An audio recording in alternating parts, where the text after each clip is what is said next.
Welcome to Nachtmeier Witness. Some nights feel wrong before anything happens. The air feels heavy, the room feels colder, and somewhere in the dark, you get the strange feeling that you are being watched. Tonight, you will hear stories from people who became witnesses to things they never expected to see. Some saw someone standing in the shadows. Some heard voices with no one nearby. Others found themselves in places that did not feel real at all. Before we begin, leave a comment and tell me where you are listening from tonight. And if you enjoy true scary stories with a slow, dark atmosphere, subscribe to Nachtmeier Witness. Get comfortable.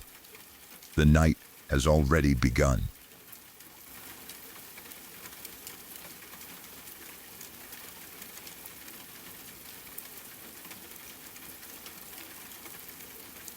My family has lived in rural Nebraska for a very long time. They came over from Germany in the mid-1800s and settled into that hard, open land the way a lot of immigrant families did back then.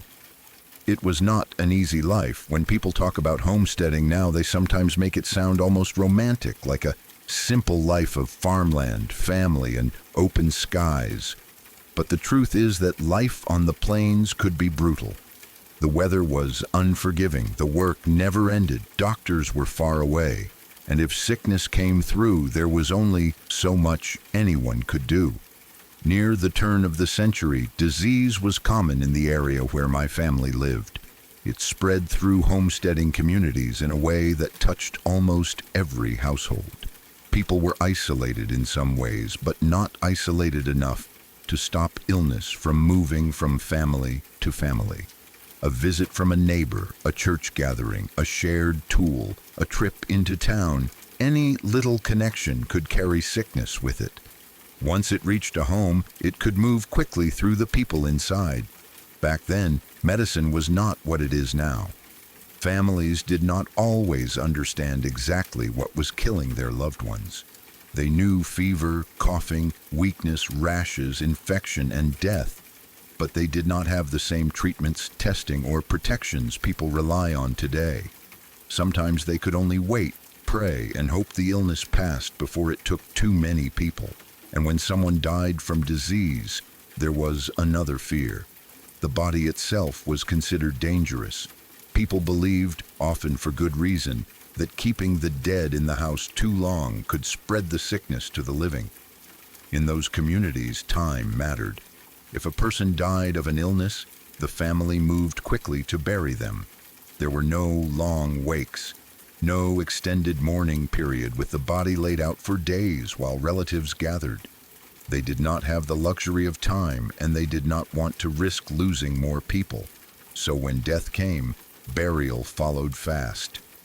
That is the background to this story. It concerns an aunt of mine, though I do not know how many greats should be placed before that word. She was from far enough back in the family line that the exact relationship gets blurry. She was one of those relatives whose story survived longer than her details. I do not know everything about her.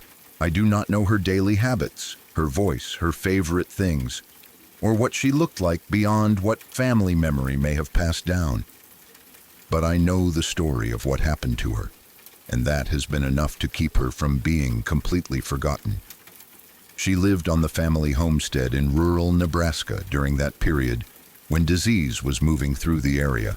Like so many others, she became sick. Whatever illness it was, it took her down badly enough that the family believed she had died. They would not have had modern equipment to check for signs of life. No heart monitors. No advanced medical confirmation. Maybe there was a doctor, maybe there was not. Maybe someone listened for breathing, felt for a pulse, watched her chest, and believed there was nothing left. To them, she was gone. Because the sickness was dangerous and because the family did not want it spreading, they buried her quickly. She was placed in a coffin and taken to the family cemetery on the homestead. That was common then, especially in rural areas. Families had their own burial grounds, small cemeteries near the land they worked and lived on. The dead stayed close, not in a distant city cemetery, but within the boundaries of family property. Generations could be buried near one another, the graves becoming part of the landscape. Her funeral was probably simple. I imagine the family gathered around the grave, tired and frightened from the illness that had already taken her. Maybe they said prayers. Maybe they cried. Maybe they stood in silence because grief and fear had drained them of words. Then the coffin was lowered into the ground, covered with dirt, and the family returned to the house. But the dogs stayed near the grave. There were 2 dogs, and they had been very fond of her. That part was not surprising at first. Dogs form attachments. They know their people. They follow them, sleep near them, wait for them, and grieve them in ways that are sometimes hard to watch. Anyone who has seen a dog miss a person understands that animals can feel loss deeply, even if they do not understand death the way humans do. So when the dogs stayed around her grave after the funeral, the family did not immediately think anything was wrong. It made sense. The dogs loved her. They had watched the family take her body away. They had followed or found the grave. Maybe they smelled her there. Maybe they did not understand why she had been put into the ground and left behind. Maybe they were waiting for her to come back out. At first, it was sad, but understandable. Days passed. The dogs kept going back to the grave. Again, that might not have seemed too strange at first. A dog might return to the last place it smelled its owner. It might lie there restless and confused. It might refuse to leave for a while. Families have stories like that all the time. Dogs waiting at graves or doors or roads for people who will never return. But after a week and a half, the family started to worry. The dogs were not simply visiting the grave quietly. They were not just lying beside it in grief. They were visibly distressed, frantic. They barked while they were there. They acted agitated and upset, not calm and mournful. They kept returning again and again, almost constantly, as if something about that spot demanded their attention. That changed the feeling of it. Grief has a kind of stillness to it. What the dogs were doing sounded more urgent than that. They were not behaving like animals who missed someone. They were behaving like animals trying to alert people to something. But to what? The family may have tried to ignore it at first. I can understand why. Digging up a newly buried relative is not something anyone wants to do. It would have felt disrespectful, disturbing, maybe even dangerous because of the disease. And besides, what could they expect to find? She had been buried. She was dead. The dogs were upset, yes, but dogs can be strange. Maybe they smelled the body. Maybe animals were nearby. Maybe the disturbed earth attracted them. Still, the barking continued. The frantic visits continued. The dogs would not leave the grave alone. This went on for around 2 weeks. By then, the family could no longer dismiss it. Something about the dogs' behavior had pushed them past discomfort. They decided they had to check. I do not know how many family members were involved or who finally made the decision. I imagine there must have been argument. Some probably said it was wrong to disturb the grave. Others may have said the dogs were trying to tell them something. The longer it went on, the harder it would have been to sleep at night, with those animals barking and crying near the fresh dirt. Finally, they dug up the casket. That image alone is terrible to think about. A family standing in its own cemetery, shoveling dirt away from the coffin of a woman they had buried only days before. The ground would still have been loose compared to older graves. Every shovel of dirt would have carried dread. Maybe some of them expected to find nothing unusual and feel foolish afterward. Maybe others were already afraid of what the dogs might have known. Eventually, the coffin was uncovered. They opened it. What they found inside was worse than anything they could have imagined. Her hair had been pulled out. Her fingers were raw, bloody, and mangled. Inside the lid of the coffin, there were deep scratches in the wood. She had not been dead when they buried her. She had been comatose. At some point after the burial, she woke up underground. That is one of the most horrifying things I can imagine. It is a fear so basic that it almost does not need explanation. Waking in complete darkness, no room to sit up, no fresh air, the smell of wood, earth, and your own panic. The weight of the ground above you, no light, no way to know how deep you are, no way to make anyone hear you. The realization that you are inside a coffin, buried alive. She must have understood it slowly at first. Maybe she woke confused, weak from illness, her mind still fogged. Maybe at first she did not know where she was. She may have reached out and felt wood inches from her face. She may have tried to sit up and hit the coffin lid. She may have called out, expecting someone nearby to answer. Then, as the darkness and the lack of space became real, the panic would have taken over. She scratched at the inside of the coffin. She pulled at her own hair. She fought. The condition of her fingers showed how hard she fought. Raw and bloody, mangled from clawing at the wood above her. The scratches inside the coffin lid were deep. That means she had strength enough to try for some time. Not just one weak attempt. Repeated attempts. Desperate attempts. A person trapped in total darkness, scraping at the lid until her fingers tore apart. The dogs had known, or at least they had sensed something. That is the detail that turns the story into something even more tragic. The dogs were not just grieving, they were distressed because something was wrong. Maybe they heard her. Dogs can hear things humans cannot. Maybe her cries or movements reached the surface faintly enough for them to detect. Maybe they smelled that she was still alive at first. Maybe they stayed at the grave because they knew their person was there and not fully gone. They barked, they tried to get attention, for days maybe, and the family did not understand in time. By the time the grave was opened, she was dead, truly dead. The story as it was passed down says she may have spent the last 5 days or so alive in that buried casket. I do not know how exact that estimate is. It is a family story from long ago, and details like that can blur with time. But even if it was less, even if it was only hours, the horror of it is almost unbearable. The idea of 5 days is something I can hardly stand to think about. 5 days underground, 5 days in darkness, 5 days with hope slowly dying, 5 days knowing no one was coming. I wonder what the family felt when they opened that coffin. Horror, guilt, grief, disbelief, all at once. They had buried her because they thought she was dead, and because they were trying to protect the living from disease. They had not meant to harm her.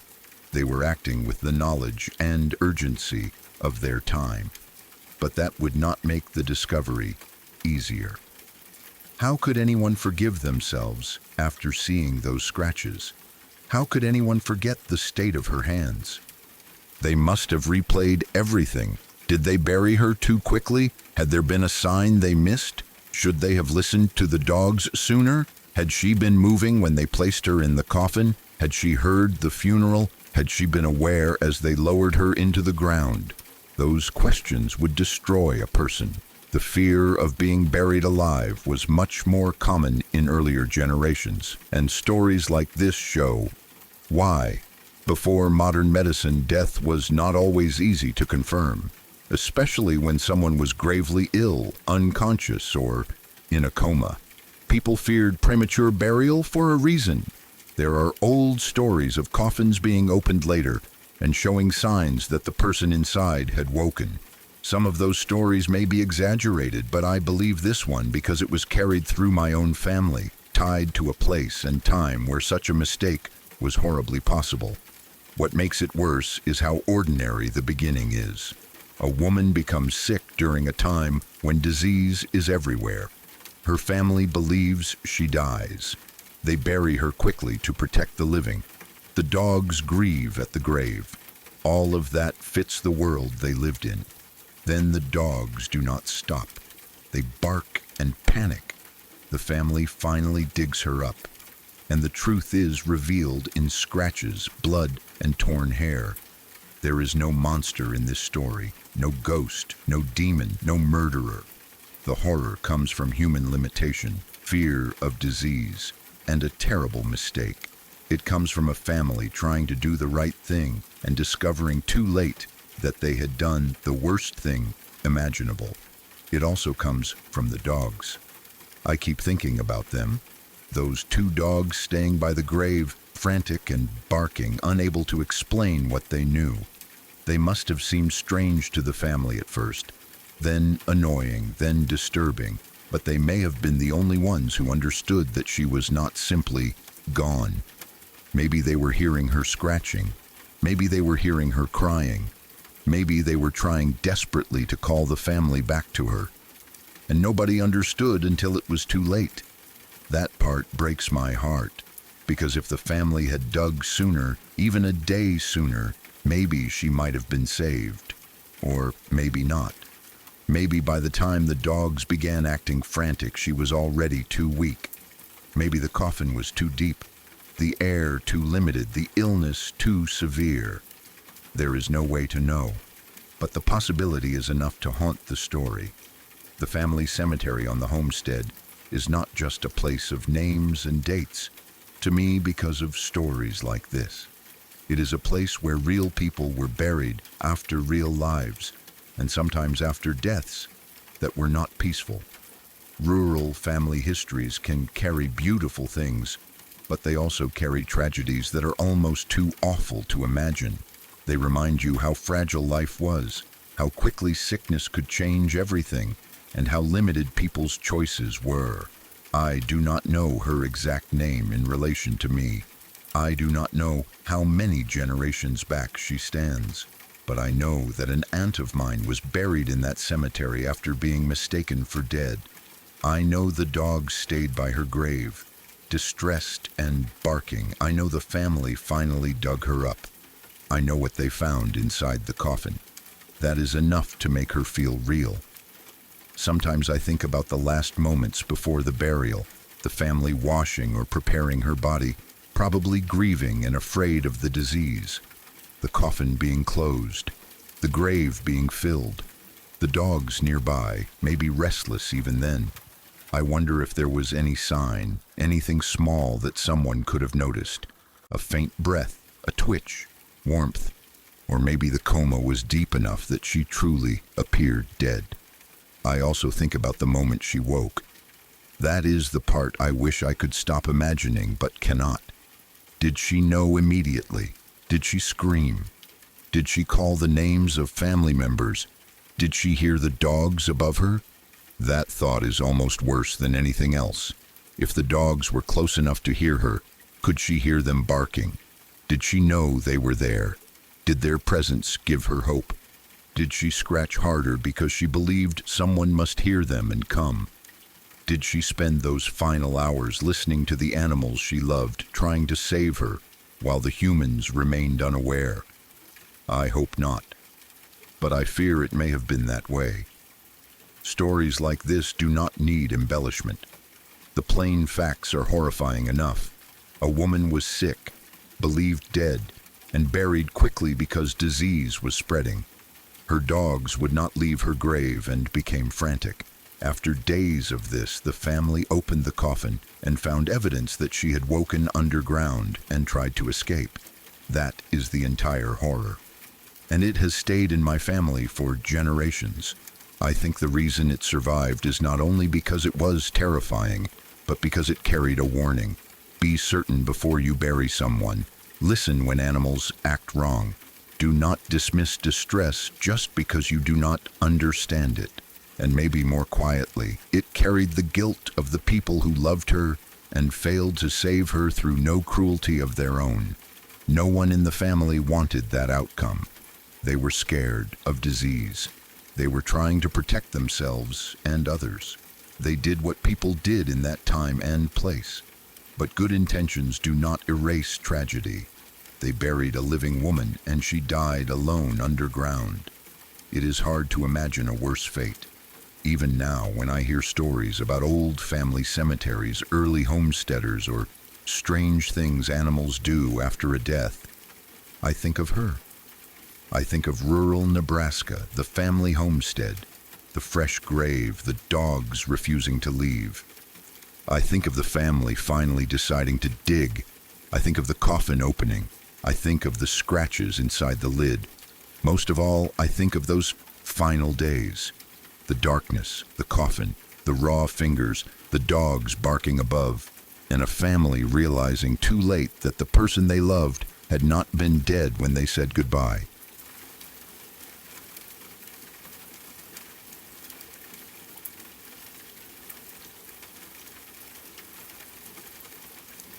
This is one of those stories I cannot personally prove, so I want to be clear about that from the beginning.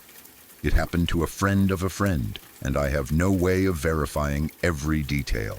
I was not there for the main part of it. I only heard the story later from someone who said they were there when it was first told. Still, it has always stuck with me. Maybe because it is not overly dramatic. There is no monster jumping out, no screaming ghost, no blood on the walls.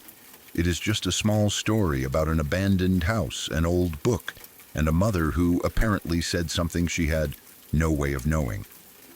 That is the kind of thing that bothers me more.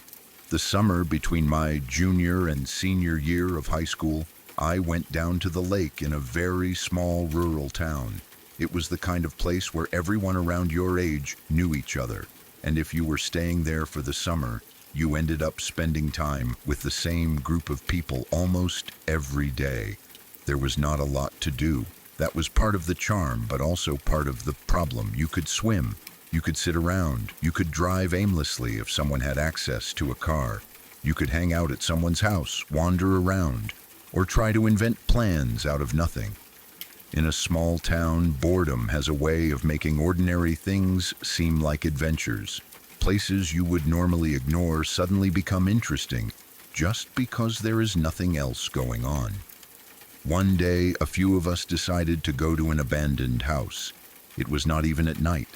This was in the middle of the day, which made it feel less like we were trying to scare ourselves and more like we were just looking for something to do. Still, abandoned houses always have a certain feeling to them, no matter what time it is.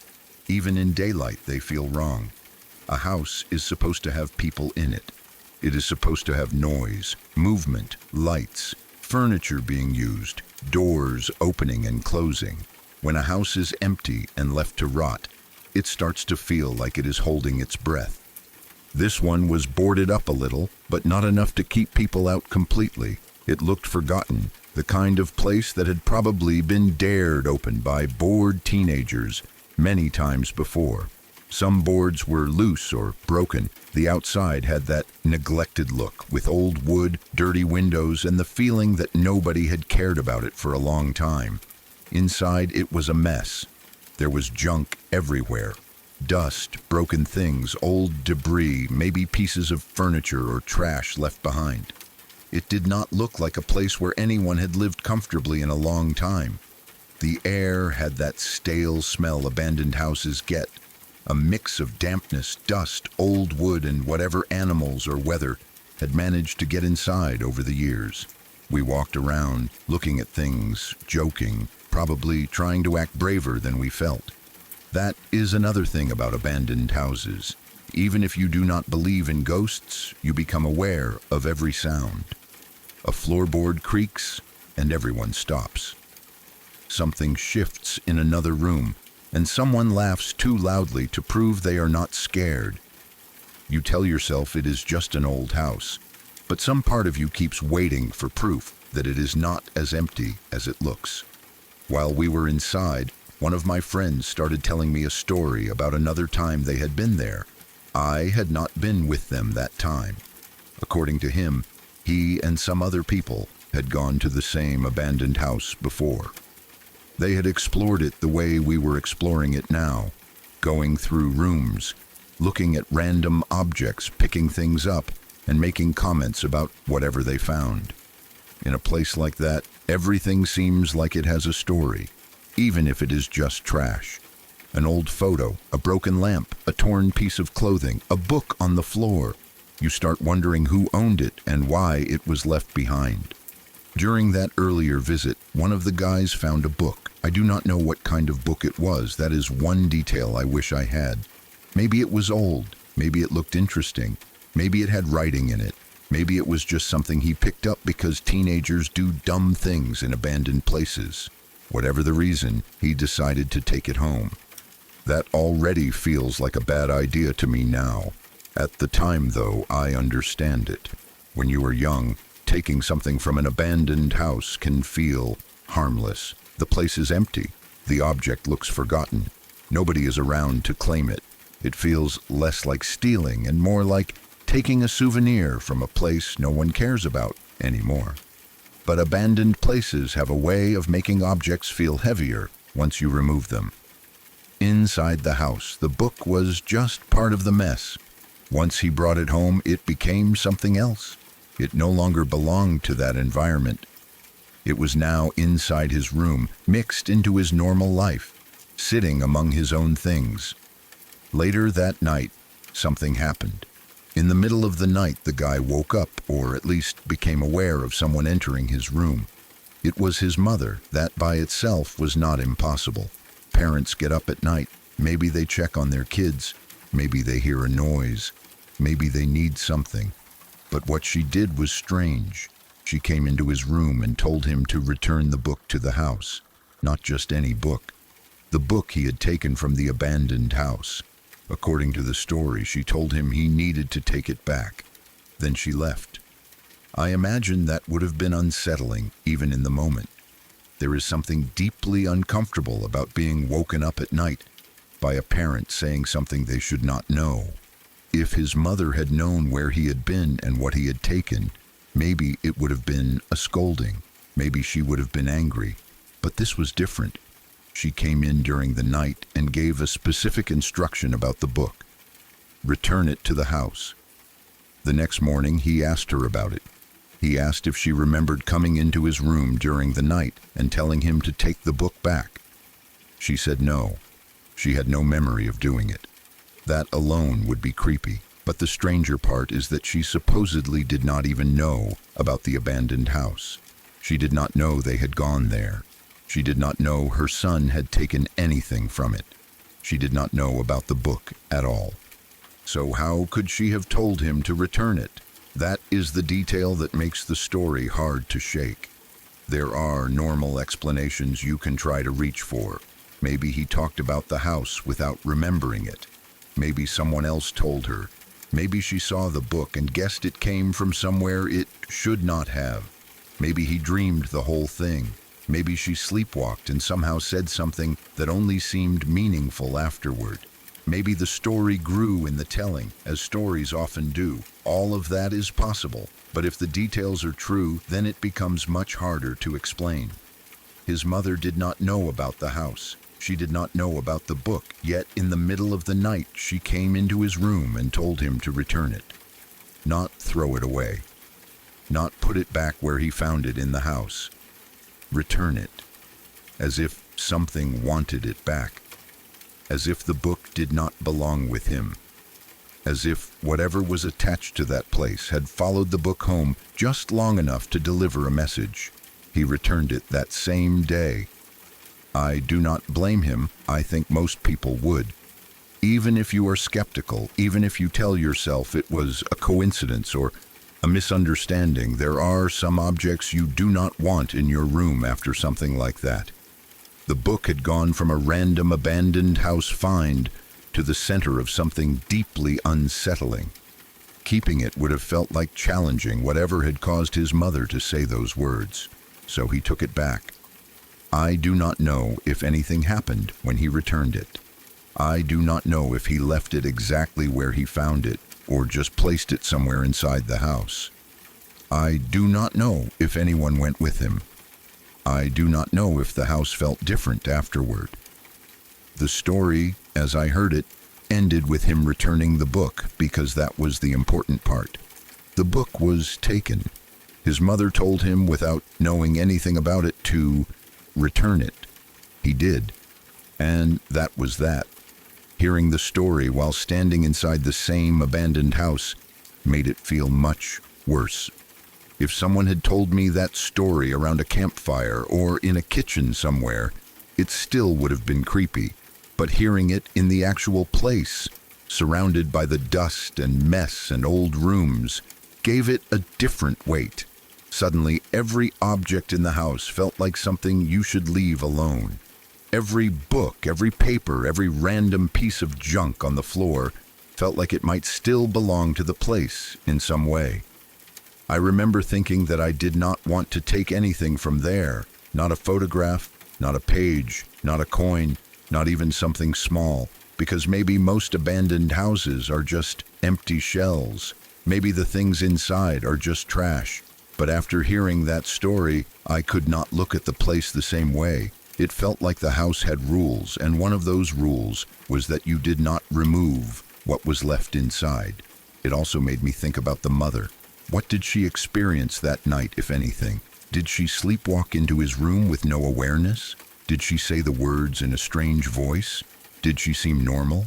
Did she stand in the doorway or come close to the bed? Did she look at the book? Did she point at it? Did she sound like herself? The story did not give me those details, and maybe they were never known. But the image is still unsettling. A mother asleep or not herself, walking into her son's room in the middle of the night and telling him to return something she should not know exists, then waking the next morning with no memory. That is the kind of event that leaves no easy place for your mind to settle. If she remembered doing it, there would be an explanation to chase. If she knew about the house, there would be a possible source. If the book had been obviously strange, maybe someone could say it was psychological. But according to the story, she knew nothing, and yet she gave the exact warning he needed. Return the book. I think that is why I have remembered it for so long. It is simple, almost too simple. A group of teenagers explores an abandoned house in a small rural town. One of them takes a book. That night, his mother, who knows nothing about it, tells him to take it back. In the morning, she has no memory of saying it. He returns the book. That is it.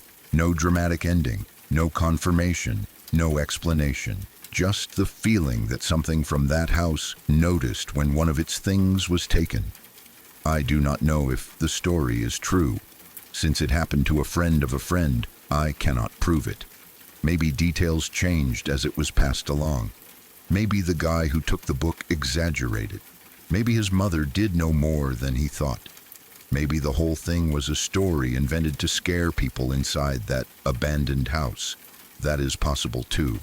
But I know the way it felt to hear it there, in that house, during that summer, when we were all bored and young and wandering through a place that did not feel like it belonged to us. I know how quickly the mood changed after the story. What had seemed like a harmless, abandoned building suddenly felt more serious. The mess on the floor stopped looking like a random junk and started looking like belongings that had been left behind for a reason. And I know that after hearing it, I did not want to touch anything, because maybe the house was empty. Maybe the book was just a book. Maybe the mother was sleepwalking.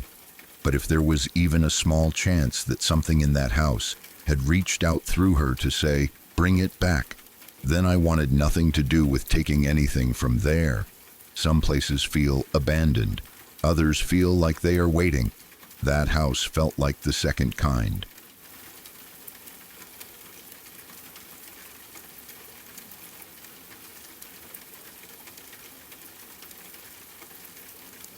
This is one of those stories I cannot personally prove, so I want to be clear about that from the beginning. It happened to a friend of a friend, and I have no way of verifying every detail. I was not there for the main part of it.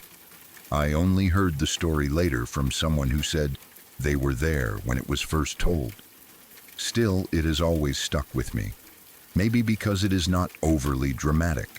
There is no monster jumping out, no screaming ghost, no blood on the walls. It is just a small story about an abandoned house, an old book, and a mother who apparently said something she had no way of knowing. That is the kind of thing that bothers me more. The summer between my junior and senior year of high school, I went down to the lake in a very small rural town. It was the kind of place where everyone around your age knew each other, and if you were staying there for the summer, you ended up spending time with the same group of people almost every day. There was not a lot to do. That was part of the charm, but also part of the problem. You could swim, you could sit around, you could drive aimlessly if someone had access to a car. You could hang out at someone's house, wander around, or try to invent plans out of nothing. In a small town, boredom has a way of making ordinary things seem like adventures. Places you would normally ignore suddenly become interesting, just because there is nothing else going on. One day, a few of us decided to go to an abandoned house. It was not even at night. This was in the middle of the day, which made it feel less like we were trying to scare ourselves and more like we were just looking for something to do. Still, abandoned houses always have a certain feeling to them, no matter what time it is. Even in daylight, they feel wrong. A house is supposed to have people in it. It is supposed to have noise, movement, lights, furniture being used, doors opening and closing. When a house is empty and left to rot, it starts to feel like it is holding its breath. This one was boarded up a little, but not enough to keep people out completely. It looked forgotten, the kind of place that had probably been dared open by bored teenagers many times before.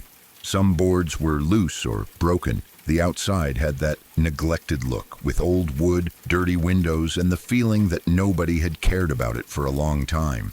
Inside, it was a mess. There was junk everywhere. Dust, broken things, old debris, maybe pieces of furniture or trash left behind.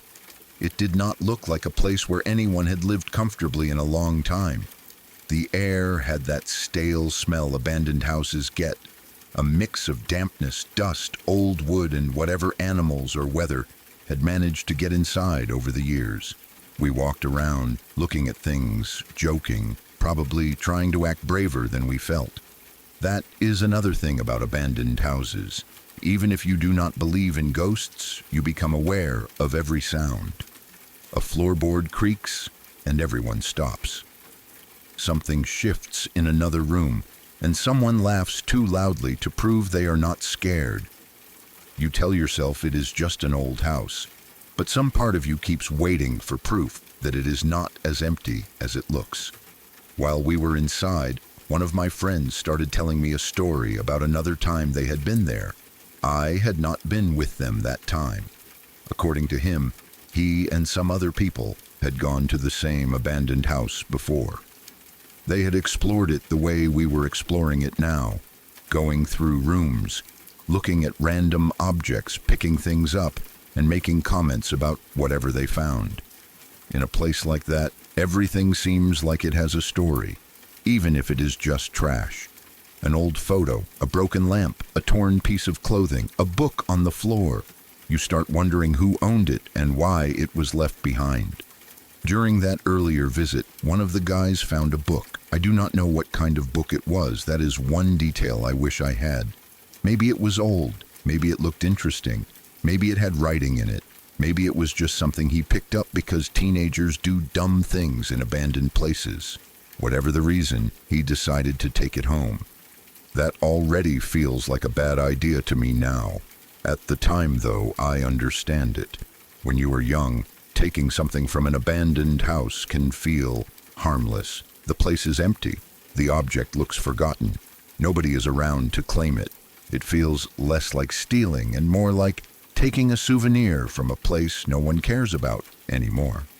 But abandoned places have a way of making objects feel heavier once you remove them. Inside the house, the book was just part of the mess. Once he brought it home, it became something else. It no longer belonged to that environment. It was now inside his room, mixed into his normal life, sitting among his own things. Later that night, something happened. In the middle of the night, the guy woke up, or at least became aware of someone entering his room. It was his mother. That by itself was not impossible. parents get up at night. Maybe they check on their kids. Maybe they hear a noise. Maybe they need something. But what she did was strange. She came into his room and told him to return the book to the house. Not just any book. The book he had taken from the abandoned house. According to the story, she told him he needed to take it back. Then she left. I imagine that would have been unsettling, even in the moment. There is something deeply uncomfortable about being woken up at night by a parent saying something they should not know. If his mother had known where he had been and what he had taken, maybe it would have been a scolding. Maybe she would have been angry. But this was different. She came in during the night and gave a specific instruction about the book. Return it to the house. The next morning, he asked her about it. He asked if she remembered coming into his room during the night and telling him to take the book back. She said no. She had no memory of doing it. That alone would be creepy, but the stranger part is that she supposedly did not even know about the abandoned house. She did not know they had gone there. She did not know her son had taken anything from it. She did not know about the book at all. So how could she have told him to return it? That is the detail that makes the story hard to shake. There are normal explanations you can try to reach for. Maybe he talked about the house without remembering it. Maybe someone else told her. Maybe she saw the book and guessed it came from somewhere it should not have. Maybe he dreamed the whole thing. Maybe she sleepwalked and somehow said something that only seemed meaningful afterward. Maybe the story grew in the telling, as stories often do. All of that is possible, but if the details are true, then it becomes much harder to explain. His mother did not know about the house. She did not know about the book, yet in the middle of the night she came into his room and told him to return it. Not throw it away. Not put it back where he found it in the house. Return it. As if something wanted it back. As if the book did not belong with him. As if whatever was attached to that place had followed the book home just long enough to deliver a message. He returned it that same day. I do not blame him. I think most people would. Even if you are skeptical, even if you tell yourself it was a coincidence or a misunderstanding, there are some objects you do not want in your room after something like that. The book had gone from a random abandoned house find to the center of something deeply unsettling. Keeping it would have felt like challenging whatever had caused his mother to say those words. So he took it back. I do not know if anything happened when he returned it. I do not know if he left it exactly where he found it or just placed it somewhere inside the house. I do not know if anyone went with him. I do not know if the house felt different afterward. The story, as I heard it, ended with him returning the book because that was the important part. The book was taken. His mother told him, without knowing anything about it, to return it. He did. And that was that. Hearing the story while standing inside the same abandoned house made it feel much worse. If someone had told me that story around a campfire or in a kitchen somewhere, it still would have been creepy. But hearing it in the actual place, surrounded by the dust and mess and old rooms, gave it a different weight. Suddenly, every object in the house felt like something you should leave alone. Every book, every paper, every random piece of junk on the floor felt like it might still belong to the place in some way. I remember thinking that I did not want to take anything from there, not a photograph, not a page, not a coin, not even something small, because maybe most abandoned houses are just empty shells. Maybe the things inside are just trash. But after hearing that story, I could not look at the place the same way. It felt like the house had rules, and one of those rules was that you did not remove what was left inside. It also made me think about the mother. What did she experience that night, if anything? Did she sleepwalk into his room with no awareness? Did she say the words in a strange voice? Did she seem normal? Did she stand in the doorway or come close to the bed? Did she look at the book? Did she point at it? Did she sound like herself? The story did not give me those details, and maybe they were never known. But the image is still unsettling. A mother asleep or not herself, walking into her son's room in the middle of the night and telling him to return something she should not know exists, then waking the next morning with no memory. That is the kind of event that leaves no easy place for your mind to settle. If she remembered doing it, there would be an explanation to chase. If she knew about the house, there would be a possible source. If the book had been obviously strange, maybe someone could say it was psychological. But according to the story, she knew nothing, and yet she gave the exact warning he needed. Return the book. I think that is why I have remembered it for so long. It is simple, almost too simple. A group of teenagers explores an abandoned house in a small rural town. One of them takes a book. That night, his mother, who knows nothing about it, tells him to take it back. In the morning, she has no memory of saying it. He returns the book. That is it. No dramatic ending, no confirmation, no explanation. Just the feeling that something from that house noticed when one of its things was taken. I do not know if the story is true. Since it happened to a friend of a friend, I cannot prove it. Maybe details changed as it was passed along. Maybe the guy who took the book exaggerated. Maybe his mother did know more than he thought. Maybe the whole thing was a story invented to scare people inside that abandoned house. That is possible too. But I know the way it felt to hear it there, in that house, during that summer, when we were all bored and young and wandering through a place that did not feel like it belonged to us. I know how quickly the mood changed after the story. What had seemed like a harmless, abandoned building suddenly felt more serious. The mess on the floor stopped looking like a random junk and started looking like belongings that had been left behind for a reason. And I know that after hearing it, I did not want to touch anything, because maybe the house was empty. Maybe the book was just a book. Maybe the mother was sleepwalking. But if there was even a small chance that something in that house had reached out through her to say, "Bring it back," then I wanted nothing to do with taking anything from there. Some places feel abandoned. Others feel like they are waiting. That house felt like the second kind.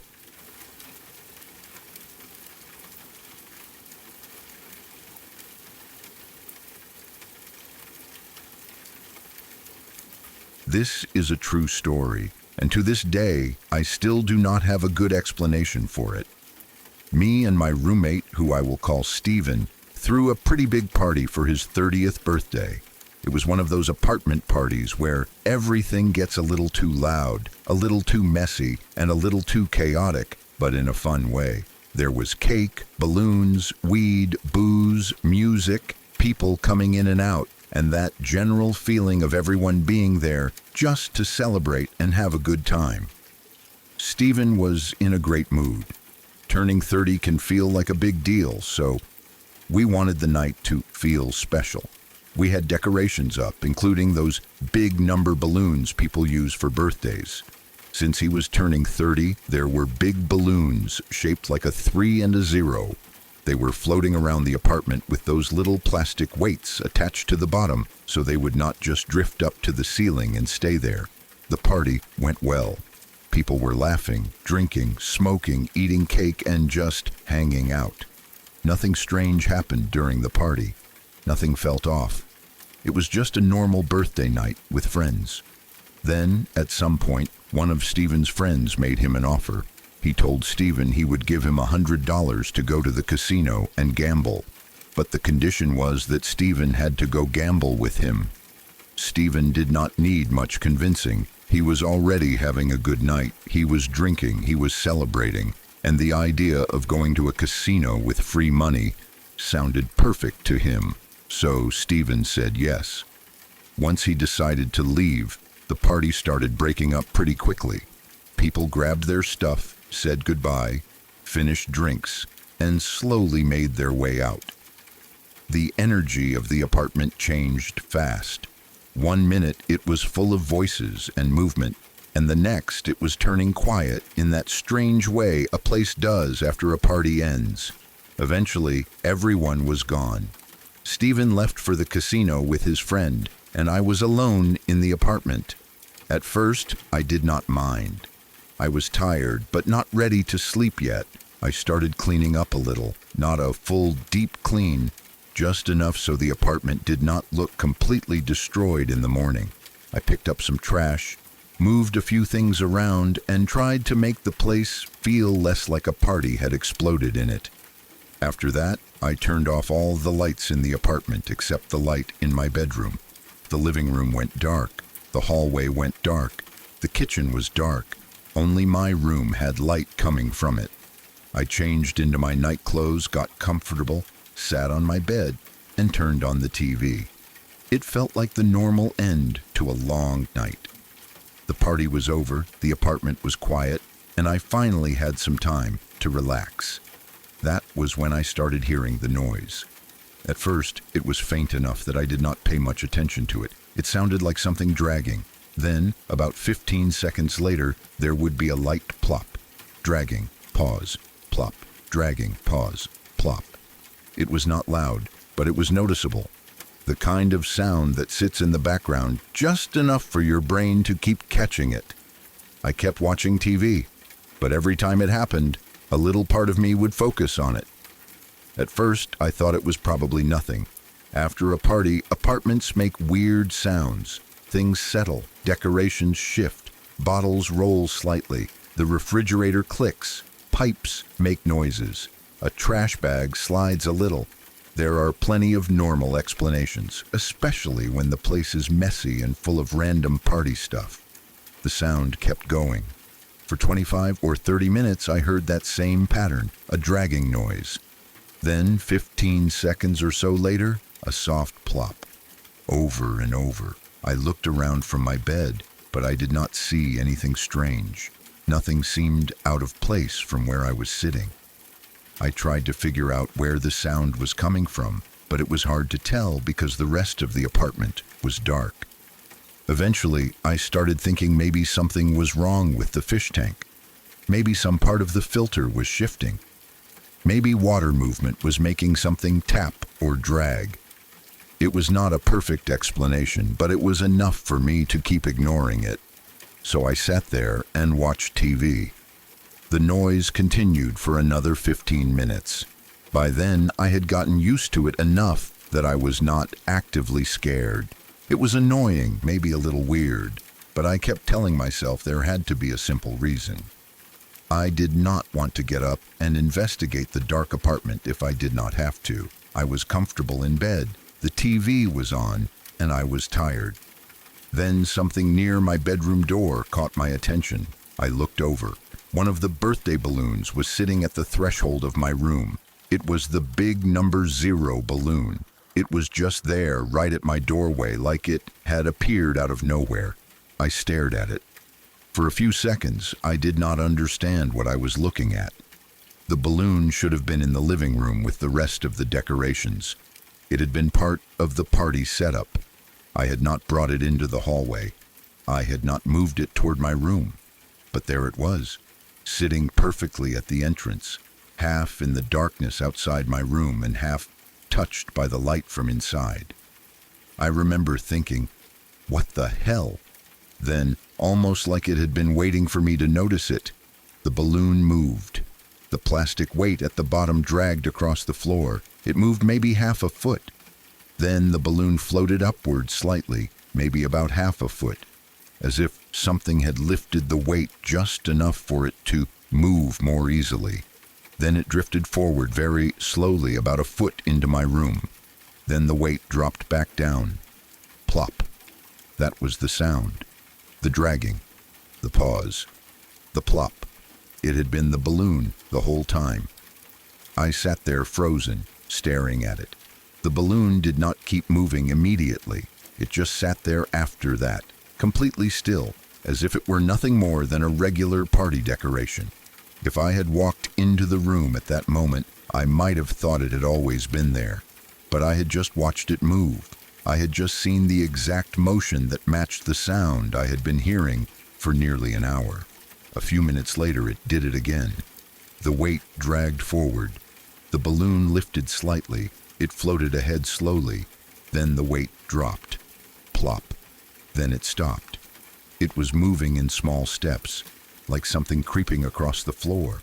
That was when the fear really hit me. I know balloons can move. Air currents can push them. Fans, heaters, air conditioning, open windows. Even small differences in temperature can make them drift. I understand that. If the balloon had simply floated across the room once, I probably would have laughed it off. But this was different. The apartment was mostly dark and still. No one else was home. The lights were off everywhere except my bedroom, and this balloon had somehow moved from the living room, through the hallway, all the way to my door, in that strange dragging and plopping pattern. Then, once I noticed it, it came into my room, slowly, deliberately, one small movement at a time. I sat on my bed, horrified, watching it. I did not want to move. I did not want to get closer. I just kept staring at the big number 0 balloon as it sat there in my room like a silent visitor. It looked ridiculous and terrifying at the same time. A birthday balloon should not be scary. It was silver or shiny, shaped like a number, left over from a party. But in that moment it felt wrong in a way I cannot fully explain. Every few minutes it moved again. Drag, lift, float, plop, then stillness. It kept coming closer. The slow pace made it worse. If it had rushed toward me, I would have jumped up immediately. But because it moved in these tiny sections, I stayed frozen longer than I should have, almost unable to believe what I was seeing. Each movement gave me time to think of explanations, and each explanation failed to make me feel better.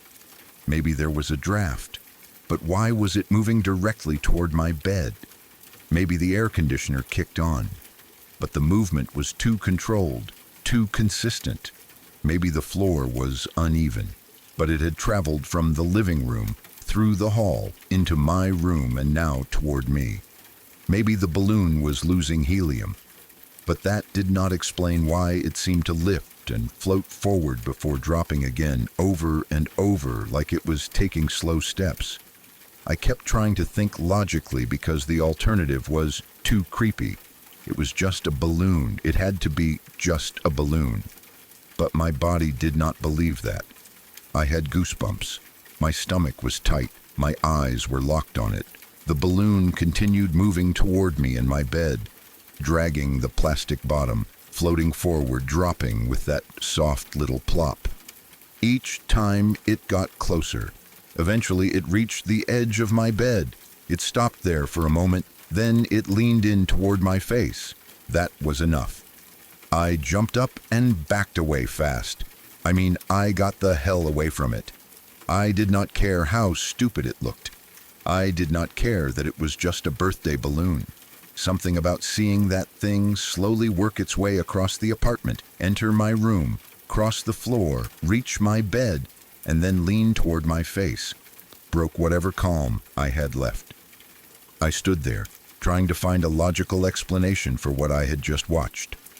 I looked for airflow. I looked for fans. I thought about vents, windows, the fish tank, the heater, anything. I wanted there to be something obvious. I wanted to see a fan blowing straight from the living room to my bed. I wanted a window open. I wanted some clear reason that this balloon had moved the way it did. But I could not find one. And the strangest thing was how long it had taken. This was not a balloon simply drifting from one room to another in a few seconds. Over the course of roughly an hour, give or take 15 minutes, it had moved from the living room, through the hallway, into my bedroom, and all the way to my bed. I had been hearing the sound the entire time before I knew what it was. Dragging, plop, dragging, plop, over and over, like it was slowly making its way toward me. That detail still makes my skin crawl. The sound had been happening before I saw it. That means the balloon had already been traveling while I sat there watching TV, completely unaware of what was coming down the hall. I thought maybe something was wrong with the fish tank, but the whole time That number 0 balloon was moving closer in the dark. I do not know what caused it. Maybe there really was some strange airflow in the apartment that night. Maybe the weight on the balloon was light enough to drag and bounce in a weird rhythm. Maybe the hallway and bedroom created some kind of current I could not feel.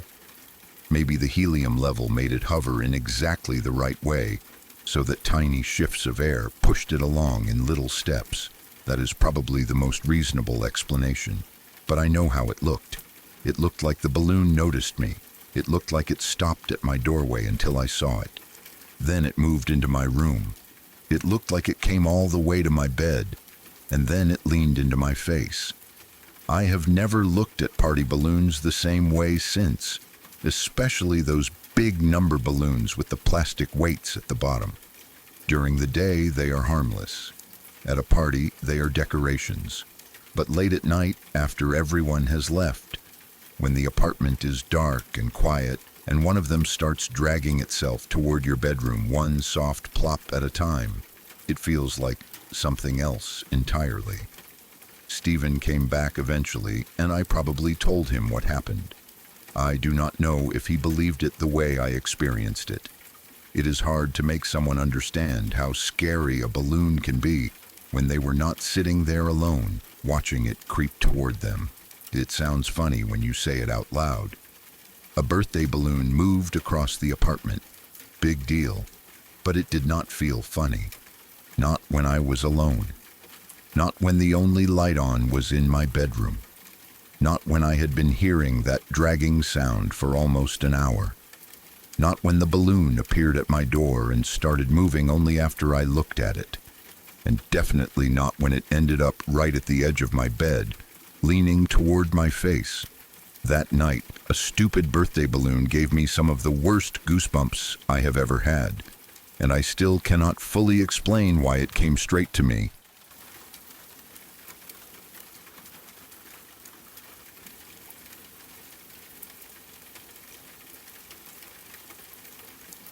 Before the next witness tells their story, take a moment to subscribe to Nachtmayer Witness. This channel is for the late hours, when sleep is close, but the mind is still awake enough to notice every sound in the room. New true stories arrive here for anyone drawn to strange encounters, uneasy memories, and nights that never felt normal again. Leave a like if the stories have pulled you in so far. Now, let's return to the darkness.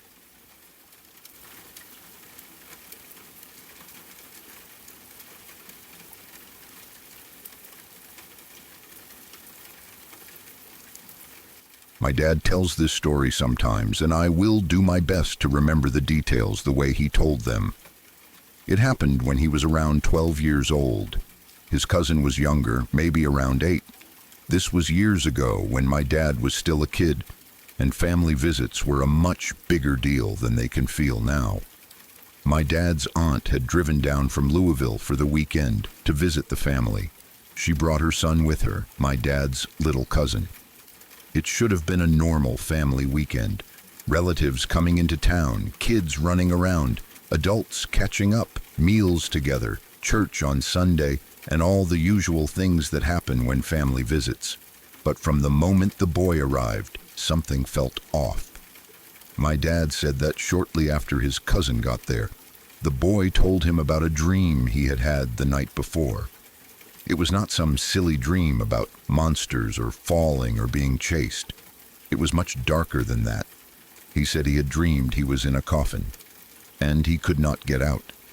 For an 8-year-old child, that is a terrifying thing to say. Most kids do not casually talk about coffins unless something has put the idea in their mind. My dad, being around 12 and probably not wanting to deal with something that serious, told him not to be silly. That is the kind of response kids give each other. He probably thought his cousin had scared himself with a nightmare and needed to stop thinking about it. After all, it was only a dream. At least, that is what everyone would have thought. Later, my grandfather and my dad had to go to the feed mill to pick up a load of grain. My dad's cousin rode along with them, It was probably a normal errand, the kind of thing boys might tag along for because there was nothing else to do. They got in the vehicle and headed out, talking like usual, with no reason to think the weekend would become anything other than another family visit. On the way, they passed the church graveyard. That was when the little boy spoke up again. He asked my grandfather if, when he was in a coffin, he would be buried there. That question must have landed strangely in the air. It was not just a child asking a random question about death. It came after the dream he had already mentioned, the one where he was trapped in a coffin and could not get out. Now, while passing a graveyard, he was asking whether that was where he would be buried. My grandfather laughed it off gently. He told him that maybe one of these days he would be buried there, but that it was a long, long time away, so he should not worry about it. That was probably the only thing he knew to say. Adults do not expect children to talk about their own burial. When they do, the instinct is to comfort them, to make it light, to push the thought far into the future where it feels harmless. My grandfather did not know anything terrible was about to happen. He thought he was reassuring a little boy who had been frightened by a nightmare. They went to the feed mill, picked up the load of grain, and headed back to the house. The rest of the day must have passed normally enough, though I imagine now that those comments would have stayed in the back of someone's mind. Maybe my dad forgot about them for a while. Maybe the adults did too. Children say strange things, and families are used to brushing them off. A dream is just a dream. A question is just a question. Then Sunday came. The family got up and went to church. During Sunday school, all the kids were together, and my dad said his cousin asked another question. This time, he wanted to know what it was like to be with Jesus. Again, that is not the strangest question for a child to ask in church. Sunday school is exactly the place where kids hear about Jesus, heaven, death, salvation, and all the big spiritual ideas adults try to explain in simple ways. But considering what he had already said the day before, it feels different. The teacher tried to continue with her lesson plan at first, but the boy would not let it go. He started to cry. He said he needed to know. That detail gives me chills. Not that he was curious, not that he asked a question, but that he cried and said he needed to know. It sounds urgent, like the question was not just part of a lesson to him. It sounds like something inside him was afraid and searching for comfort, even if he could not explain why. So the teacher changed the lesson. Instead of pushing past it, she began talking with the kids about what they thought heaven would be like. Maybe she talked about peace, light, loved ones, Jesus, and not being afraid. Maybe she tried to make it gentle for him because he was clearly upset. I do not know her exact words, but I like to think she gave him some comfort in that moment. After church, everyone started leaving. People were crossing the road to get to the parking lot, the way families do after service. Adults talking, kids moving ahead, people not thinking too much because it was just another Sunday. Then my dad's cousin was hit by a car. He was killed. Just like that, the whole weekend changed into something no one in the family would ever forget. The coffin dream from the night before, the question while passing the graveyard, the Sunday school question about what it was like to be with Jesus, the crying, the words, "I need to know." Then the accident after church.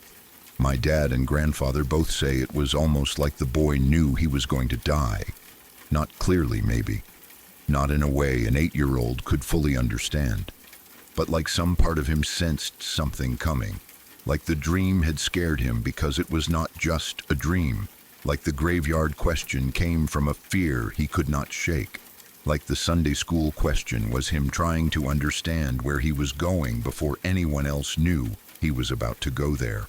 I know people can explain things like this as coincidence. Kids have nightmares. Kids ask questions about death. Church makes children think about heaven. Accidents happen suddenly and cruelly. Maybe all of those things lined up by chance. And because of what happened afterward, the family remembered them with more weight. That is possible. But I understand why it gives my dad chills. Because if a child says he dreamed he was trapped in a coffin, then asks if he would be buried in the graveyard you are passing, then cries in Sunday school because he needs to know what it is like to be with Jesus, and then dies a short time later, it is hard not to feel like something was there before the accident. A warning, a feeling, a glimpse, something. My dad was only about 12 when it happened, so I imagine it stayed with him in a way childhood tragedies often do. At that age, you are old enough to remember clearly, but young enough that death still feels impossible until it happens right in front of your family. One day your cousin is there asking strange questions. The next, everyone is grieving and trying to understand how any of it happened. And all those things he said beforehand become impossible to forget. The dream, the coffin, the graveyard, heaven, Jesus. I need to know.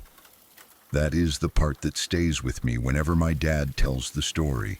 The idea that this little boy might have been trying, in the only way he knew how, to prepare himself for something no one else could see coming.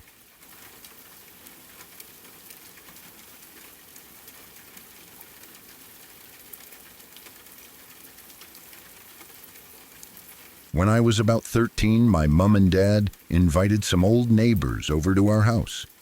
These were not just random guests. They were people who had lived near us years earlier, back when we lived in a block of flats. We had moved out of that place when I was about 5 years old, so by the time they came over, that part of my life felt distant. I barely remembered the flats at all. I had a few vague childhood memories from that time, but nothing clear enough to build a full picture around. To me, it was just where we used to live.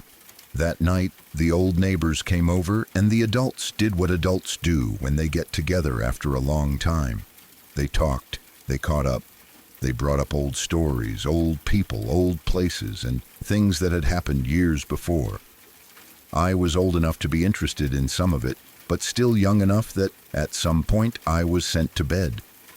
I did not sleep right away. That was normal.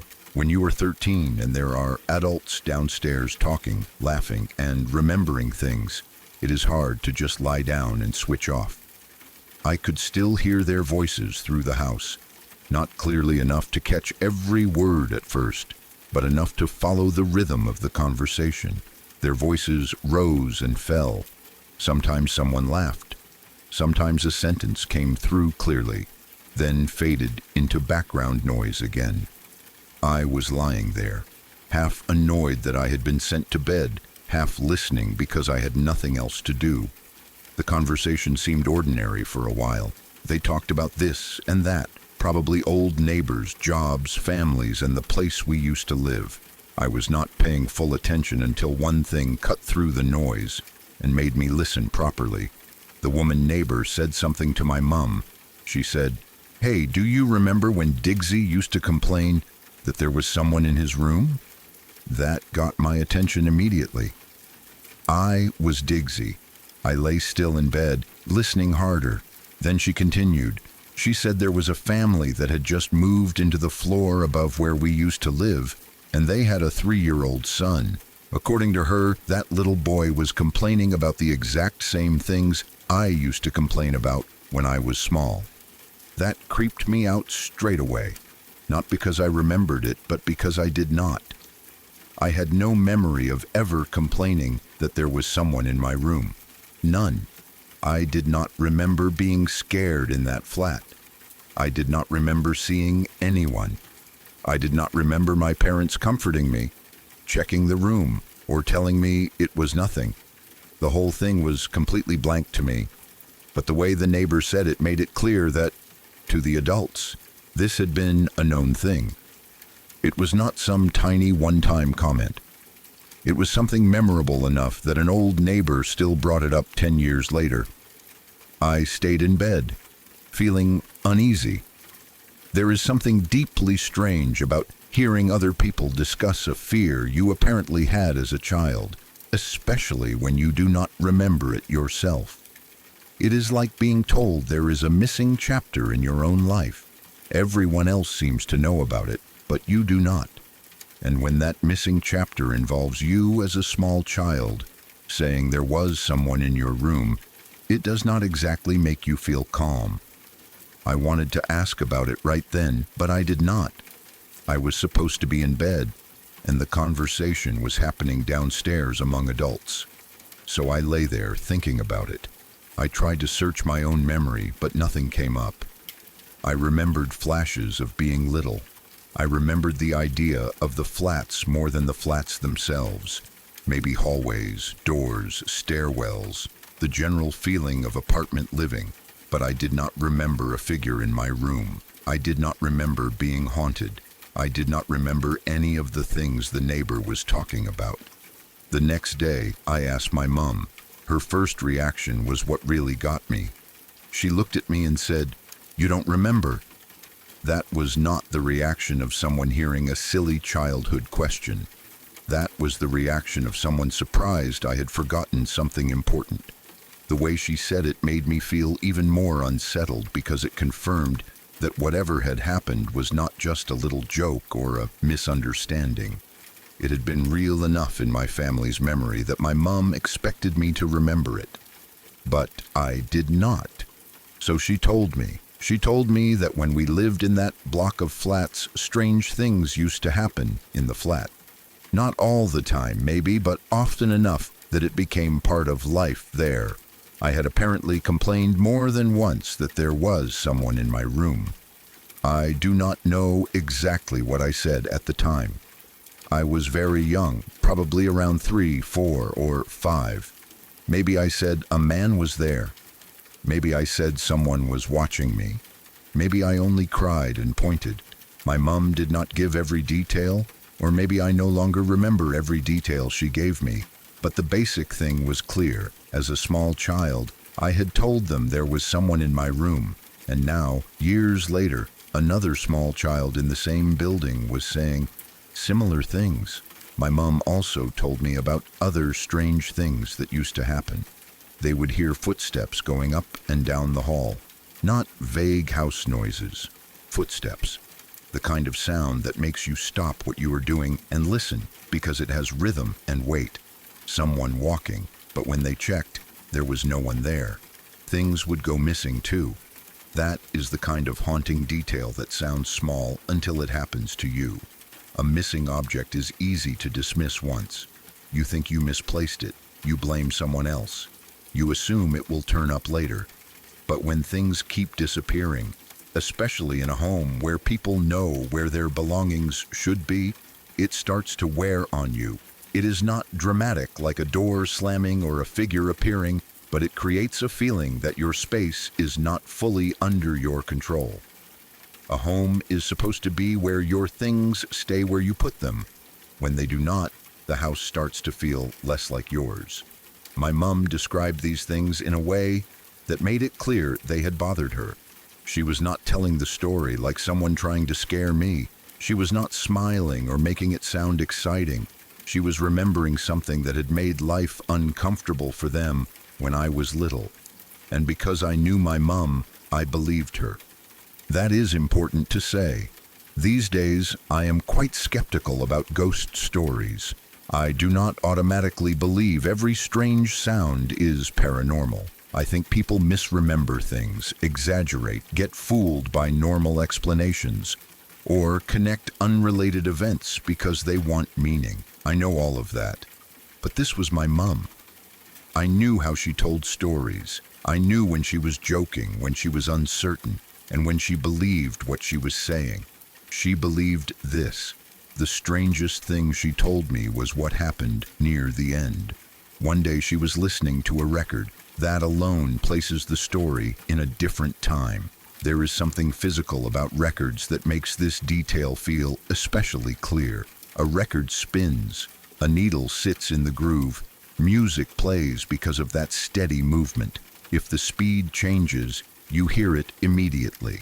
The sound warps. The pitch drops. The song slows in a way that is impossible to ignore. My mom was listening to a record when it began to slow down. Not suddenly, like the power had cut out. Slowly. She described it like someone was gently placing a finger on the platter, applying just enough pressure to drag it down. The music began to stretch and sink.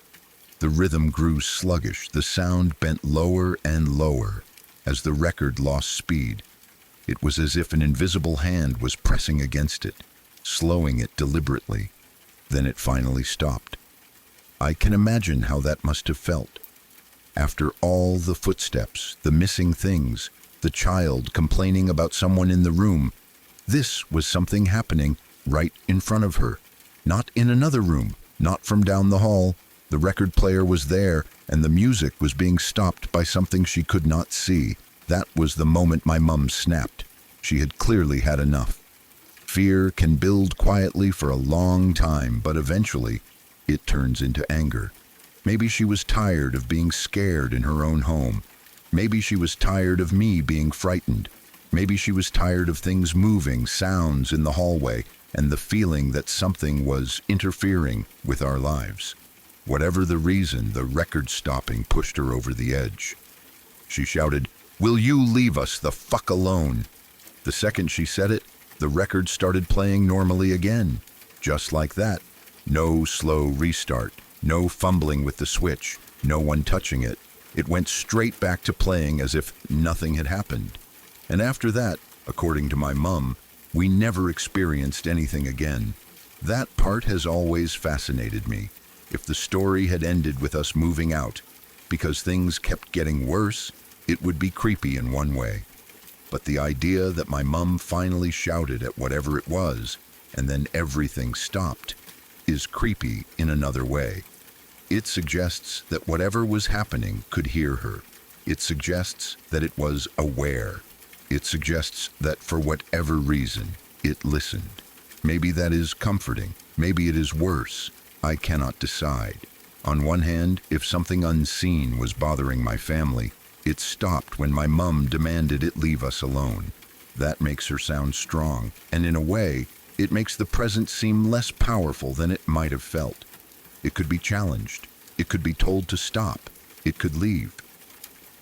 On the other hand, the idea that there was something there to hear her in the first place is deeply unsettling.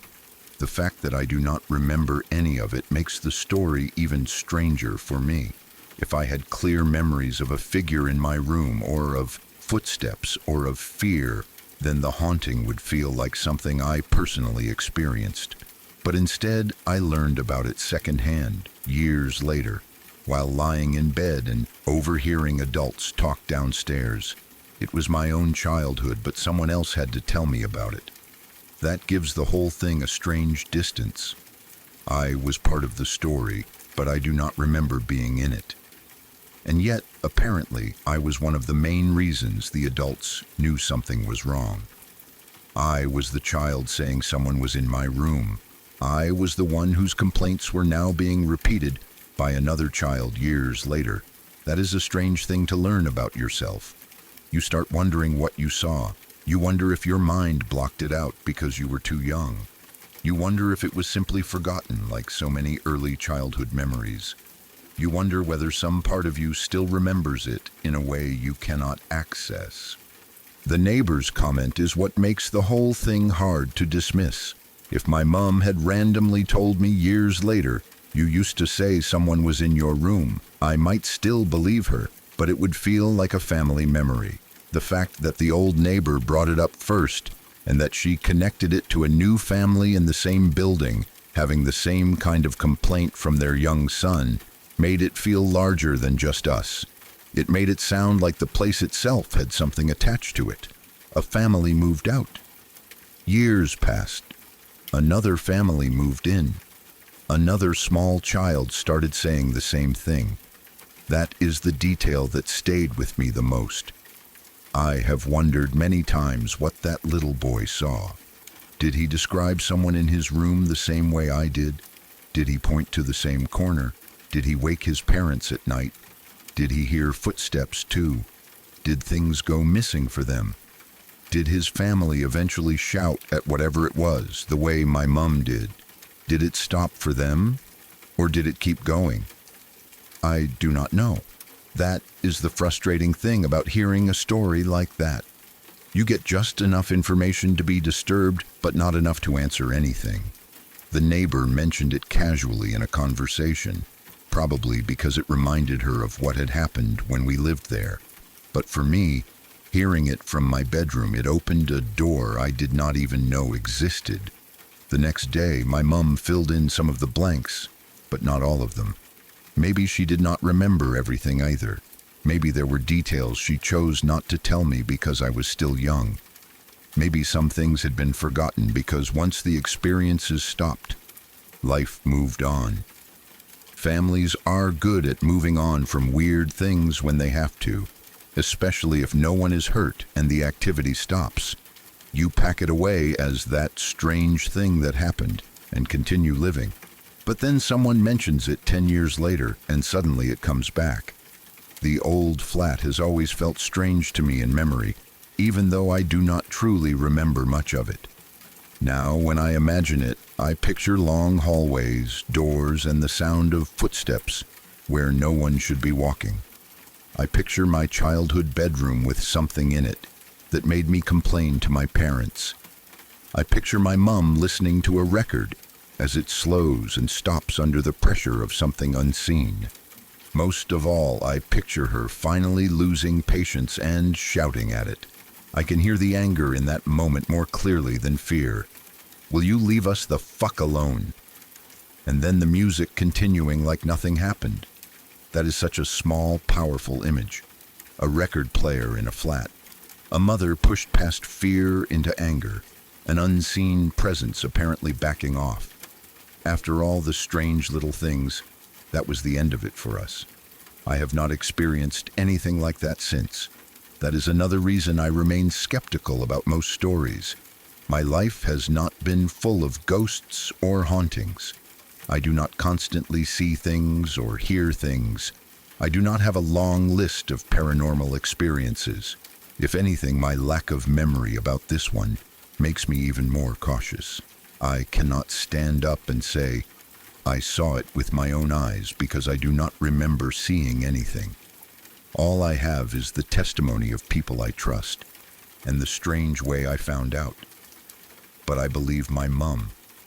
I believe she heard the footsteps. I believe things went missing. I believe I complained about someone in my room. I believe the record slowed down and stopped in front of her. And I believe that after she shouted, it started playing normally again and the activity stopped. Could there be normal explanations? Maybe. Old flats make noises. Footsteps could have come from neighbors. Missing items could have been misplaced. A child complaining about someone in the room could have been imagination. The record player could have had a mechanical problem that corrected itself at the exact moment my mum shouted. Individually, all of those explanations are possible. Together they feel less easy. And then there is the other child. Years later, in the same building, another 3-year-old boy complaining about the exact same things I supposedly complained about. That is the part that keeps the story alive for me. It is one thing for a little kid to be scared of a bedroom. Lots of children are. It is one thing for an old record player to malfunction. Machines do that. It is one thing for a family to hear noises in a block of flats. Neighbors move around. Buildings carry sound. But when two children years apart in the same building start saying the same kind of thing, it becomes harder to ignore. Maybe children are more sensitive to certain atmospheres. Maybe they notice things adults dismiss. Maybe they are also more imaginative and more likely to turn shadows into people. I do not know. But I do know that the neighbor remembered my childhood complaints well enough to compare them to this new child's complaints. That means whatever I said back then must have been specific or frequent enough to make an impression. I wish I remembered. Part of me is glad I do not. Maybe there is a reason early childhood memories fade. Maybe if I could remember clearly, I would not want to. But another part of me wants to know what I saw. Was it a person standing in the room? A shadow? A voice? A feeling? Did I see someone at night by the bed? Did I refuse to sleep? Did I cry? Did I point to a corner and say someone was there? My mum's question still echoes more than anything. You don't remember? No, I do not, but other people did. And sometimes that is even creepier than remembering it yourself, because it means something happened around you, something that affected your family enough to be remembered years later, and you were too young to keep hold of it. Your own fear became someone else's story. That is how I found out. Not through my own memory, not because I suddenly remembered a face in the dark, not because my mum sat me down one day and told me we used to live in a haunted flat. I found out by overhearing an old neighbor 10 years later casually telling my mum that another child in the same building was now saying the same things I used to say. That is the strangest part. The story came back through someone else's experience. And ever since then, I have wondered about that flat, about that family, and about whether whatever bothered us ever really left the building, or if it only left us alone.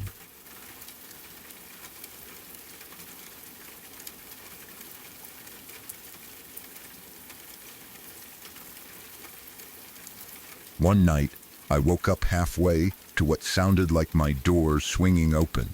Not a small creak from the walls. Not the kind of sound old buildings make when the temperature changes.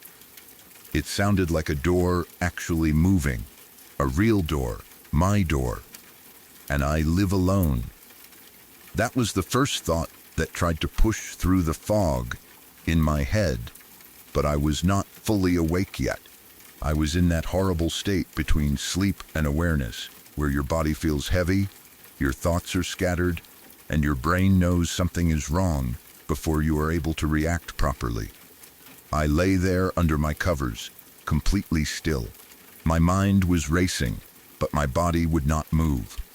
I was trying desperately to wake myself up enough to think clearly, to sit up, to say something, to do anything.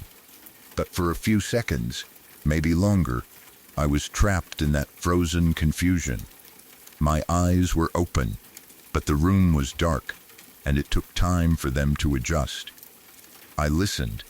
The apartment was quiet. Too quiet. That made it worse. Somehow, if I had immediately heard footsteps, or cabinets opening, or someone moving around, at least I would have known what I was dealing with. But instead, there was only that one sound burned into my mind, the sound of the door opening, followed by silence. I lay there paralyzed, waiting for another noise. It felt like forever. Every second stretched out. My mind was going 1,000,000 miles a minute. Was someone inside? Had I imagined it? Was I still half asleep? Should I call out? Should I stay quiet? Should I grab my phone? Should I run? Where would I run? What if they were already between me and the exit? I had nothing nearby to defend myself with. That realization made the fear even worse. There was no bat beside the bed, no knife, no weapon, nothing solid enough to make me feel safe. I was in my own apartment, in my own bed, and suddenly I felt completely unprepared for the possibility that someone had come inside while I was sleeping. Then I remembered the media remote beside me. It was not a weapon, but it was something. I grabbed it and turned on music through my bookshelf speakers, blasting it loud. My thinking was messy, but simple. If someone was in the apartment, I wanted them to know I was awake. I wanted them to know I knew something was happening. Maybe the sudden loud music would scare them. Maybe it would make them think I was not alone. Maybe it would make them leave. It sounds ridiculous now, but in that moment, it felt like my best option. I was basically hoping to scare an intruder with the threat of getting a beating to a soundtrack, while also desperately hoping there was no intruder at all. The music filled the apartment. I got out of bed slowly. Every movement felt too loud, even with the speakers blasting. I crept toward the corner, turning on lights as I went. The light helped, but only a little. There is a strange kind of fear that does not disappear when the lights come on. Instead, the lights show you exactly how exposed you are. They reveal open spaces, corners, doorways, and places where someone could be hiding. I rounded the corner. Then I saw it. About 15 feet away, the entrance door into the kitchen was standing wide open. My stomach dropped. There are moments when fear becomes physical, and that was one of them. It felt like something inside me fell straight through the floor. The door was not just cracked, it was open, wide open. And I knew I had not left it that way. For a second, all I could do was stare at it. Then my mind started searching the apartment in panic. If someone had opened that door, where were they now? Were they in the kitchen? Behind a wall? In the bathroom? In a closet? Had they already gone? Were they waiting for me to walk past? I looked behind me first, quickly but seriously, because the thought of someone hiding between me and my bedroom was unbearable. I checked the immediate spaces around me, every place I could see, trying to make sure no one was already close. Then I gathered enough courage to move toward the entrance. I walked slowly, with the lights on and the music still loud, every nerve in my body tight. When I reached the door, I closed it. I tried to force myself to think of a normal explanation. Maybe I had not closed it properly. Maybe it had not latched. Maybe some pressure change or draft had pushed it open. Maybe I had forgotten to bolt it, even though I almost never forget to do that. I wanted that to be the answer. I really did. Then I looked into the kitchen. That was when I saw the chair. The chair I keep at the desk had been moved and pushed up against the refrigerator. I know I did not do that. That detail changed everything. An open door can be explained away if you are desperate enough. Maybe it blew open. Maybe the latch failed. Maybe I made a mistake. But the chair being moved against the refrigerator was different. That required someone to touch it. Someone had moved it from where it belonged and put it somewhere else. And I knew it was not me. The fear came back even harder. I started searching the apartment, not casually, not like someone checking for a misplaced phone. I searched every possible spot a person could hide. I turned on every light I could find. I checked behind doors, inside closets, around corners, anywhere someone could possibly be tucked away. My heart was pounding the whole time, and even though I was trying to be careful, part of me was terrified that I would open a door and find someone standing there. I kept thinking about the chair. Why was it moved? Had someone used it to reach something? Had someone been standing on it? Had someone moved it while trying to hide or escape? Had someone been in my kitchen while I was asleep? Eventually, after a long search, I convinced myself that no one was still inside. Nothing seemed to be missing. There was no obvious damage. I could not find anyone hiding. Somehow, after enough time passed and enough lights were on, I managed to calm down just enough to believe the apartment was empty. I even managed to go back to sleep, though I have no idea how. But I never forgot that feeling. Even now, when I think about it, my stomach drops all over again. The sound of the door, the silence afterward, the wide open entrance, the chair against the refrigerator, the horrible feeling that someone had been inside my apartment while I was asleep and had somehow left before I could find them. What makes it worse is that this was not my first scare. About a month before that, I had been cooking dinner when I caught someone breaking into my storage closet outside my bedroom. That had already put me on edge. It had already made me feel like my space was not as secure as I wanted to believe. So when this happened later, it did not feel like a random moment of paranoia. It felt connected to a real possibility. Someone had tried to get into my stuff before, Now my door was open in the middle of the night, and my chair had been moved. After that, I stopped trusting ordinary noises. I installed motion-detecting night vision IP cameras to monitor the rooms. I use an IP cam app on my Android so I can check things when I need to. Some people might think that is overkill, but once you have woken up thinking someone may be inside your home, your idea of too careful changes. A home is supposed to be the one place where you can relax completely. But after something like that, every sound at night becomes suspicious. A creak is not just a creak anymore. A shift in the building is not just the building. A door settling, a bump from another room, something moving in the dark, all of it brings the memory back. I still hate hearing noises at night, because every time I do, part of me is back in that bed, half awake, listening to what sounds like my door swinging open, knowing I live alone, and wondering if this time someone really is inside.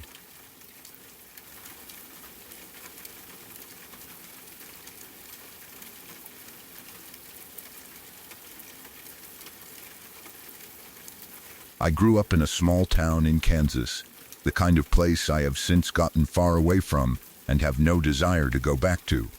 It was one of those towns where everyone knew everyone, but not in a charming way. There were good people there, of course, but there was also a lot of poverty, addiction, and the kind of trouble that seemed to sit just under the surface of everyday life. Meth was a big problem there. Even as a teenager, you knew which areas to avoid, which houses had bad reputations, and which people were probably involved in things you did not want to get close to. There were trailers and run-down houses where people came and went at weird hours. There were families everyone whispered about. There were adults who looked much older than they were, with hollow faces and twitchy movements. It was not the kind of place where abandoned houses felt harmless. But we were 16, and 16-year-olds are stupid. One day, a good friend of mine told me he had seen this creepy abandoned house on some off-road several miles outside of town. It was not near anything useful. It sat out by itself, away from the main roads, like it had been forgotten on purpose.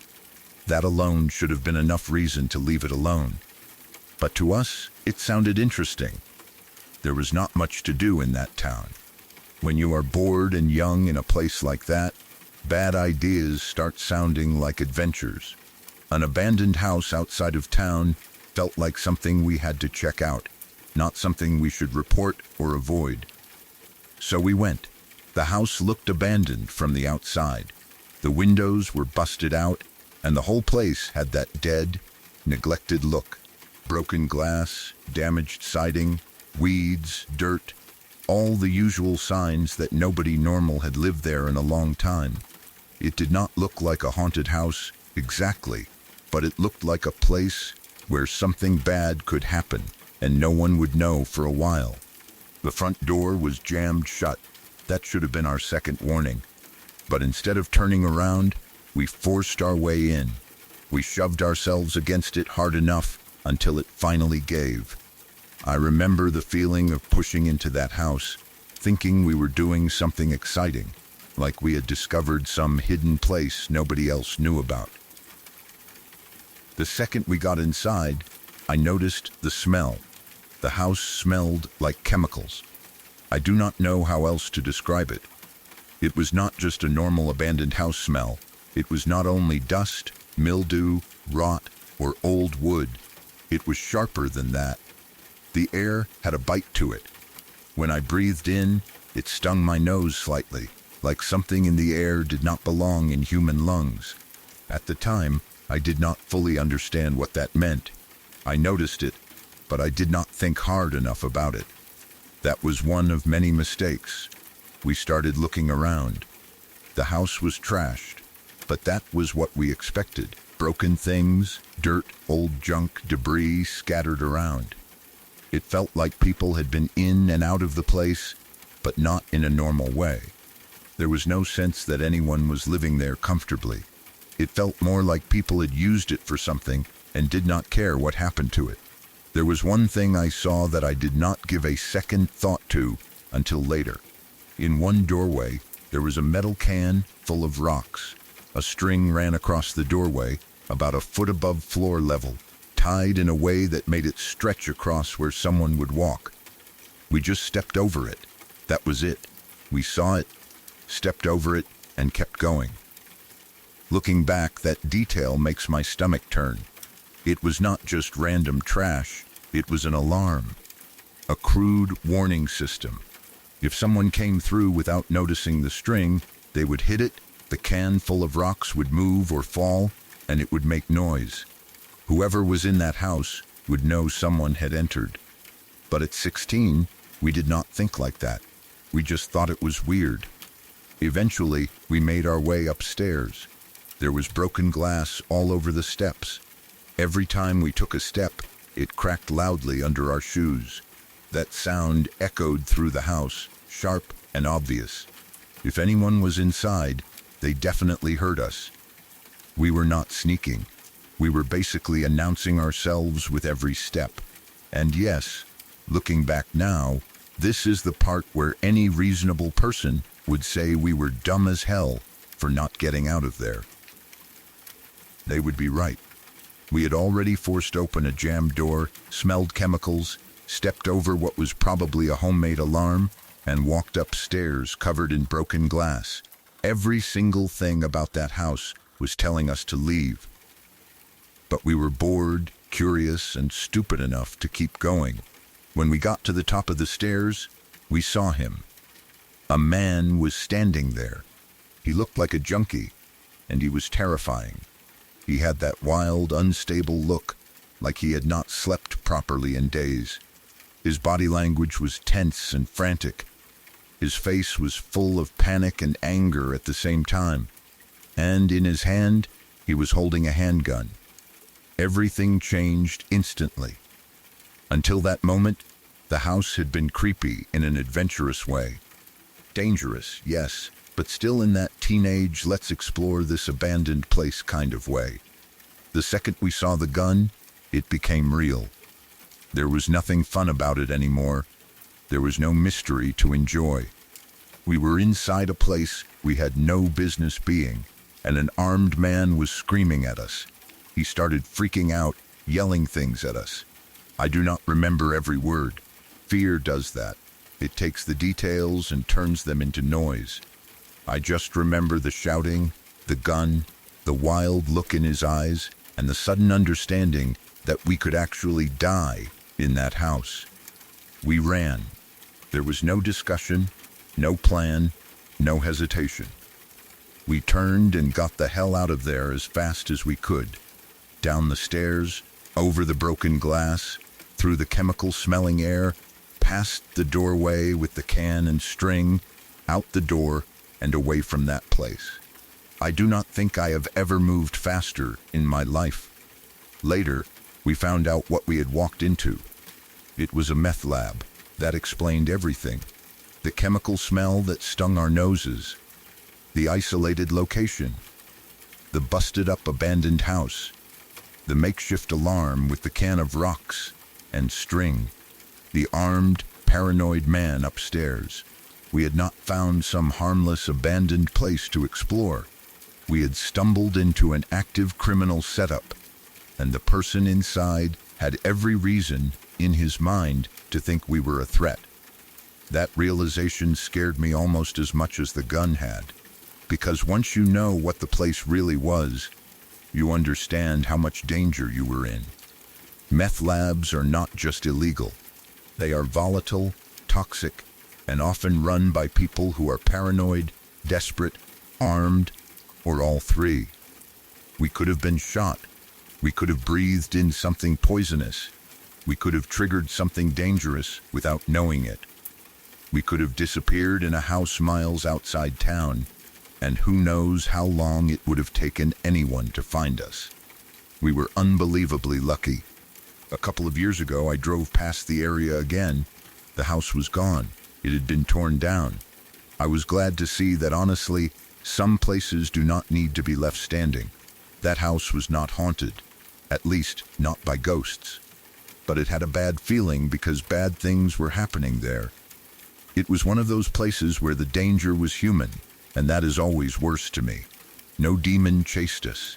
No spirit whispered from the walls. No cursed object followed us home.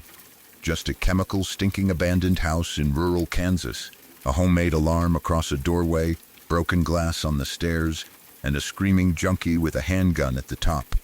That is still the scariest thing that has ever happened to me.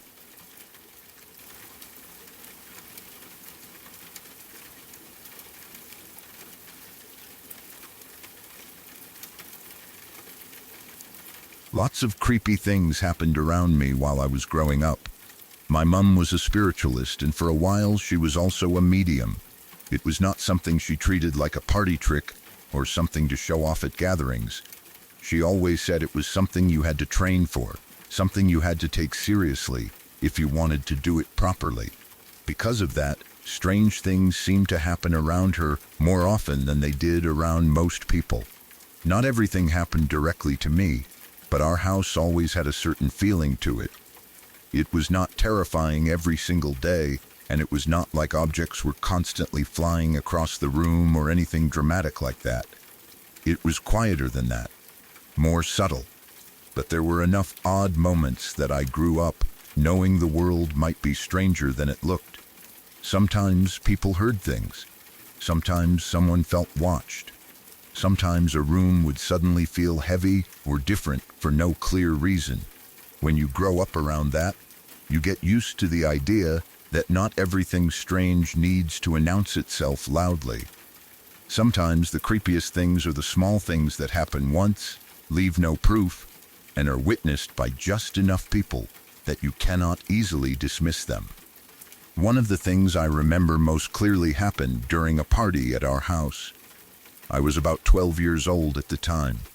It was late, and like kids usually do during parties, all of us had ended up in my room and my little sister's room, while the adults stayed somewhere else in the house. There were about 5 or 6 of us, all around the same age, and none of us were even close to sleeping. We were full of energy, laughing, shouting, and doing whatever we could to keep the night going. At some point, we started having a pillow fight in the dark. I know that sounds like the most childish, cliché thing ever, but that is exactly what we were doing. Pillows were flying everywhere. Everyone was yelling, laughing, bumping into furniture, and throwing themselves around the room without thinking. It was one of those moments where everyone is completely caught up in being silly, and nobody is scared of anything. My room had a strange layout. It was very narrow, only wide enough to fit a bed and a table comfortably, but it was also long. At one end of the room, there were 3 steps leading down into a smaller lower area. Even during the day, the layout was a little unusual. At night, with the lights off, that lower section always looked stranger because it was not level with the rest of the room. Shadows collected there differently. The steps made the room feel like it had an extra space attached to it, one that did not quite belong. In the middle of the pillow fight, one of my friends suddenly stopped. She did not just pause because she was tired or because she had been hit too hard with a pillow. She froze. Then she took this sharp, strange gasp. Everyone noticed immediately. 1 second the room had been full of noise, movement, and laughter, and the next, her silence cut through everything. That is the kind of thing people feel before they understand it. The mood shifted instantly. I looked at her, and she was staring toward the lower part of the room, near the steps. So I looked too. At the top of the steps, I saw a figure. It looked like a man in a cloak. He was standing there, right at the edge, where the steps led down. In the darkness, I could not see a face or any clear features, but the shape was obvious enough. Tall, still, covered in something that looked like a cloak. It did not look like one of us. It did not look like a pile of clothes or furniture. It looked like a person standing there watching us. For a second, nobody moved. Then I freaked out. I reached for the light and slammed it on as fast as I could. The room lit up, and there was no one there. The steps were empty. The lower area was empty. There was nothing standing where we had all just been looking. No person. No cloak. No object that made the shape. Nothing obvious enough to make us laugh and say we had scared ourselves over nothing. The worst part was that I was not the only one who saw it. There were 5 or 6 of us in that room, and every single person had seen the same thing. Everyone saw a cloaked figure standing at the top of the steps. That made it much harder to explain away. If it had only been me, I could have told myself the darkness had tricked my eyes. If it had only been my friend, maybe I would have thought she was imagining things and made the rest of us panic. But all of us saw him. Maybe it was a trick of the light. Maybe the darkness, the movement, the pillows flying around, and the strange shape of the room made us all misread the same shadow at the same time. That is possible, I can admit that. Kids can scare themselves, especially in the dark. But it did not feel like a shadow. It felt like someone had been standing there. After that, the pillow fight was over. No one wanted to play anymore. The energy drained out of the room completely. The laughter stopped. Everyone stayed close together, talking too loudly, pretending not to be as scared as we were. But nobody wanted the light off again. We slept with the light on that night. Every time I looked toward those steps, I expected to see the figure again, standing in the same place, silent and watching us from the edge of the lower room.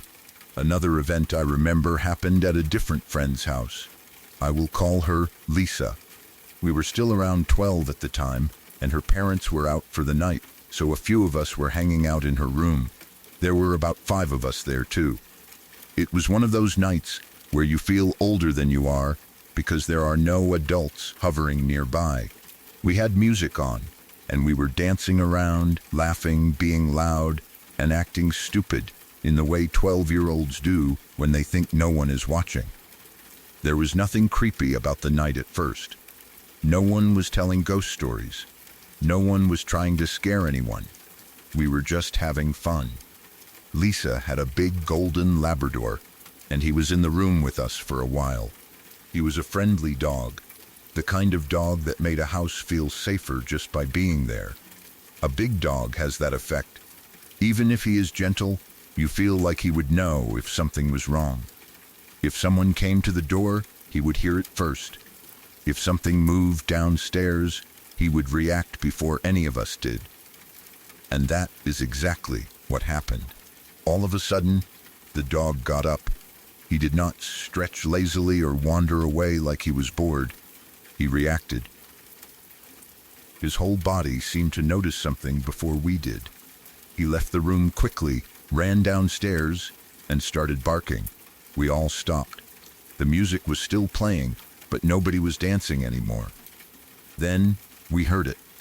It sounded like Lisa's dad screaming, not talking loudly, not calling from another room. Screaming, the voice came from downstairs, and it sounded exactly like her dad. That made no sense, because her parents were supposed to be out for the night. For a second, none of us moved. We just stood there staring at each other, trying to understand what we had heard. The dog kept barking downstairs, and that only made everything worse. Dogs do not usually react like that for nothing. Whatever he had heard or sensed had made him run downstairs before any of us even knew something was wrong. The house suddenly felt completely different. A few minutes earlier, it had been music, laughter, and dancing.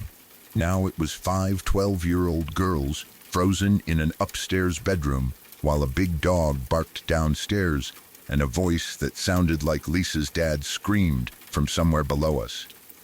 I do not know what is worse, hearing a stranger in the house or hearing the voice of someone familiar when you know they are not supposed to be there. Because when it sounds like someone you know, your brain wants to trust it.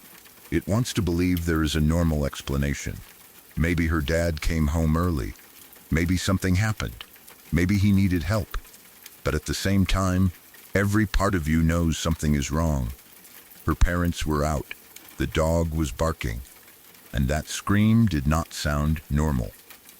That was when the night turned from silly to terrifying. We turned the music off. The sudden silence made the house feel even bigger. The only sound now was the dog downstairs, still barking like mad. None of us wanted to go down there. We were old enough to understand that something might be seriously wrong, but still young enough to feel completely helpless. We kept looking at Lisa because it was her house and her dad's voice, but she looked just as scared as the rest of us. Someone whispered that maybe her dad had come back. Someone else said we should call out. Nobody did. Calling out felt like giving away where we were. It sounds ridiculous, because if it really was her dad, there would be nothing to be afraid of. But none of us believed that. Not really. The voice had sounded like him, but the way it screamed made it feel wrong. It was too sudden, too intense, too strange. We waited. The dog kept barking. Then the house went quiet. That silence was worse than the scream. At least when the dog was barking, we knew where something was happening. Once the barking stopped, the whole downstairs became unknown. We did not know if the dog had calmed down, if someone had silenced him, or if whatever had made the sound was still there. Eventually, one of us found the courage to creep toward the bedroom door. We did not go downstairs right away. We just opened the door and listened from the top of the stairs. The hallway outside Lisa's room felt darker than it had earlier, even though nothing had changed. The stairs led down into the part of the house where the scream had come from, and none of us wanted to take the first step. The dog was somewhere below. We could hear him moving now, not barking anymore, just shifting around. That helped a little. Finally, we all went downstairs together. Nobody wanted to be alone, so we moved as a group, slow and tense, listening for anything else. Every creak of the stairs made us flinch.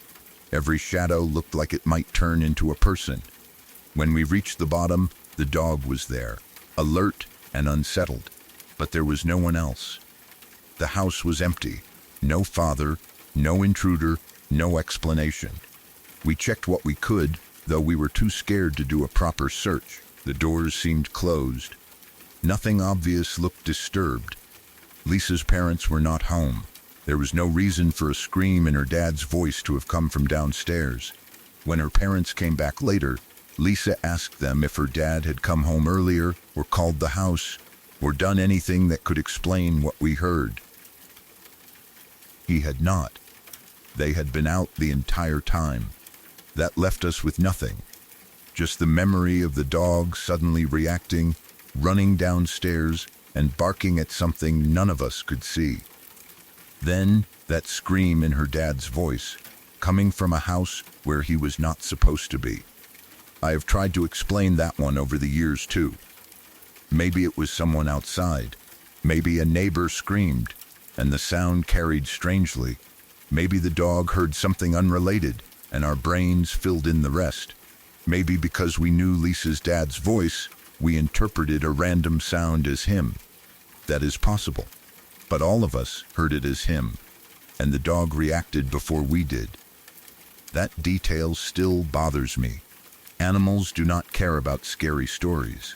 They do not act for effect. That Labrador was not trying to scare us. Something made him get up, run downstairs, and bark. Then we heard the scream. Whether it was paranormal or not, something happened that night. Between that and the cloaked figure at my own house, I grew up with more questions than answers. My mum, being a spiritualist and a medium, only made those questions feel more natural. She never forced us to believe every little thing was a spirit. She was not like that. But she also did not laugh things off the way some adults might. If we told her something strange happened, she listened. She took it seriously enough to make us feel heard, but not so dramatically that she made us more afraid. Still, when I think back, those years had a strange atmosphere. A man in a cloak standing at the top of the steps during a pillow fight. A dog reacting to something downstairs before a voice screamed in a house where the person it sounded like was not home. Rooms that shifted in feeling. Sounds that did not have sources. Little moments that seemed to gather around us, especially around my mum. I cannot prove any of it. I cannot say for sure what we saw or heard. Maybe there were normal explanations for all of it. Maybe shadows, echoes, fear, and childhood imagination did more work than I realize. Maybe growing up with a spiritualist mother made me more willing to notice strange things and remember them as meaningful. But I also know what it felt like.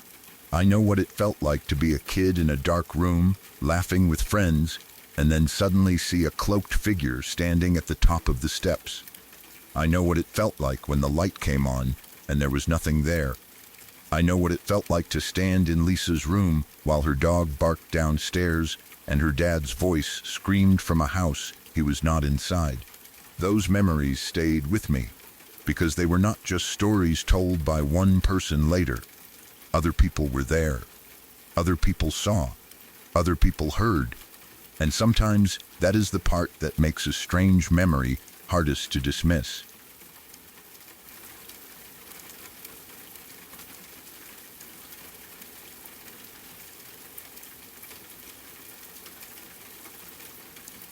We all freaked out immediately.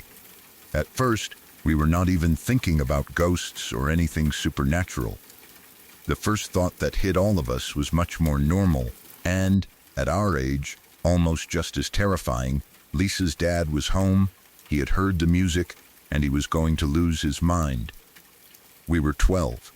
We were in her room with music blasting, dancing around like idiots while her parents were supposed to be out. If her dad had come back and caught us, we thought we were dead.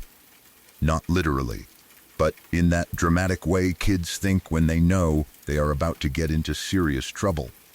The scream sounded like him, so our first reaction was not, something paranormal is happening. It was, we are in so much trouble. Someone ran over and switched the music off. The sudden silence was awful. A second earlier, the room had been full of music and laughing. Now the only sound was Lisa's dog downstairs, barking like mad. He was not barking at the front door or at someone walking in. He sounded locked onto something, frantic and aggressive. We all ran downstairs. At the bottom, we found the dog standing in the room, barking at a random corner. There was no one there.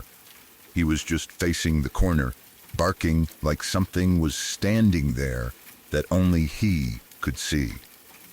At the time, we did not stop to think about how weird that was. We were still panicking, still convinced Lisa's dad might be home or that something bad was happening. The dog barking at an empty corner should have been enough to make us freeze, but we were too scared and too young to process it properly. So we ran. We all headed out the back door and into the garden.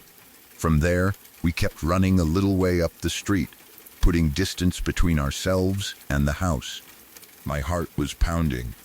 Everyone was talking at once, trying to figure out what had happened, whether her dad was really home, and whether we were about to get screamed at. Then I looked around. Lisa was not with us. That made my stomach drop. I turned back toward the house and started moving that way, calling or looking for her. That was when I noticed something important. There was no car at the house. Her dad's car was not there. Her parents' car was not there. There was no sign that anyone had come home at all. That meant the scream we heard could not have been her dad. There was no way he was back. And just as that realization started to sink in, Lisa came running out of the house in tears. She was terrified. She said something had stopped her from coming out through the garden. Not someone. Something. She said it had been saying her name. That was when the fear changed completely. Until then, we had been reacting without understanding anything. The scream, the dog, the empty corner, the missing car, Lisa not coming out with us. It was all confusion. But when she came out crying and said something had stopped her and was calling her name, it suddenly felt much darker. I brought her back to my house. She stayed there until her parents came home. None of us wanted to go back into her house after that. The idea of being inside there, especially near the back garden, felt horrible.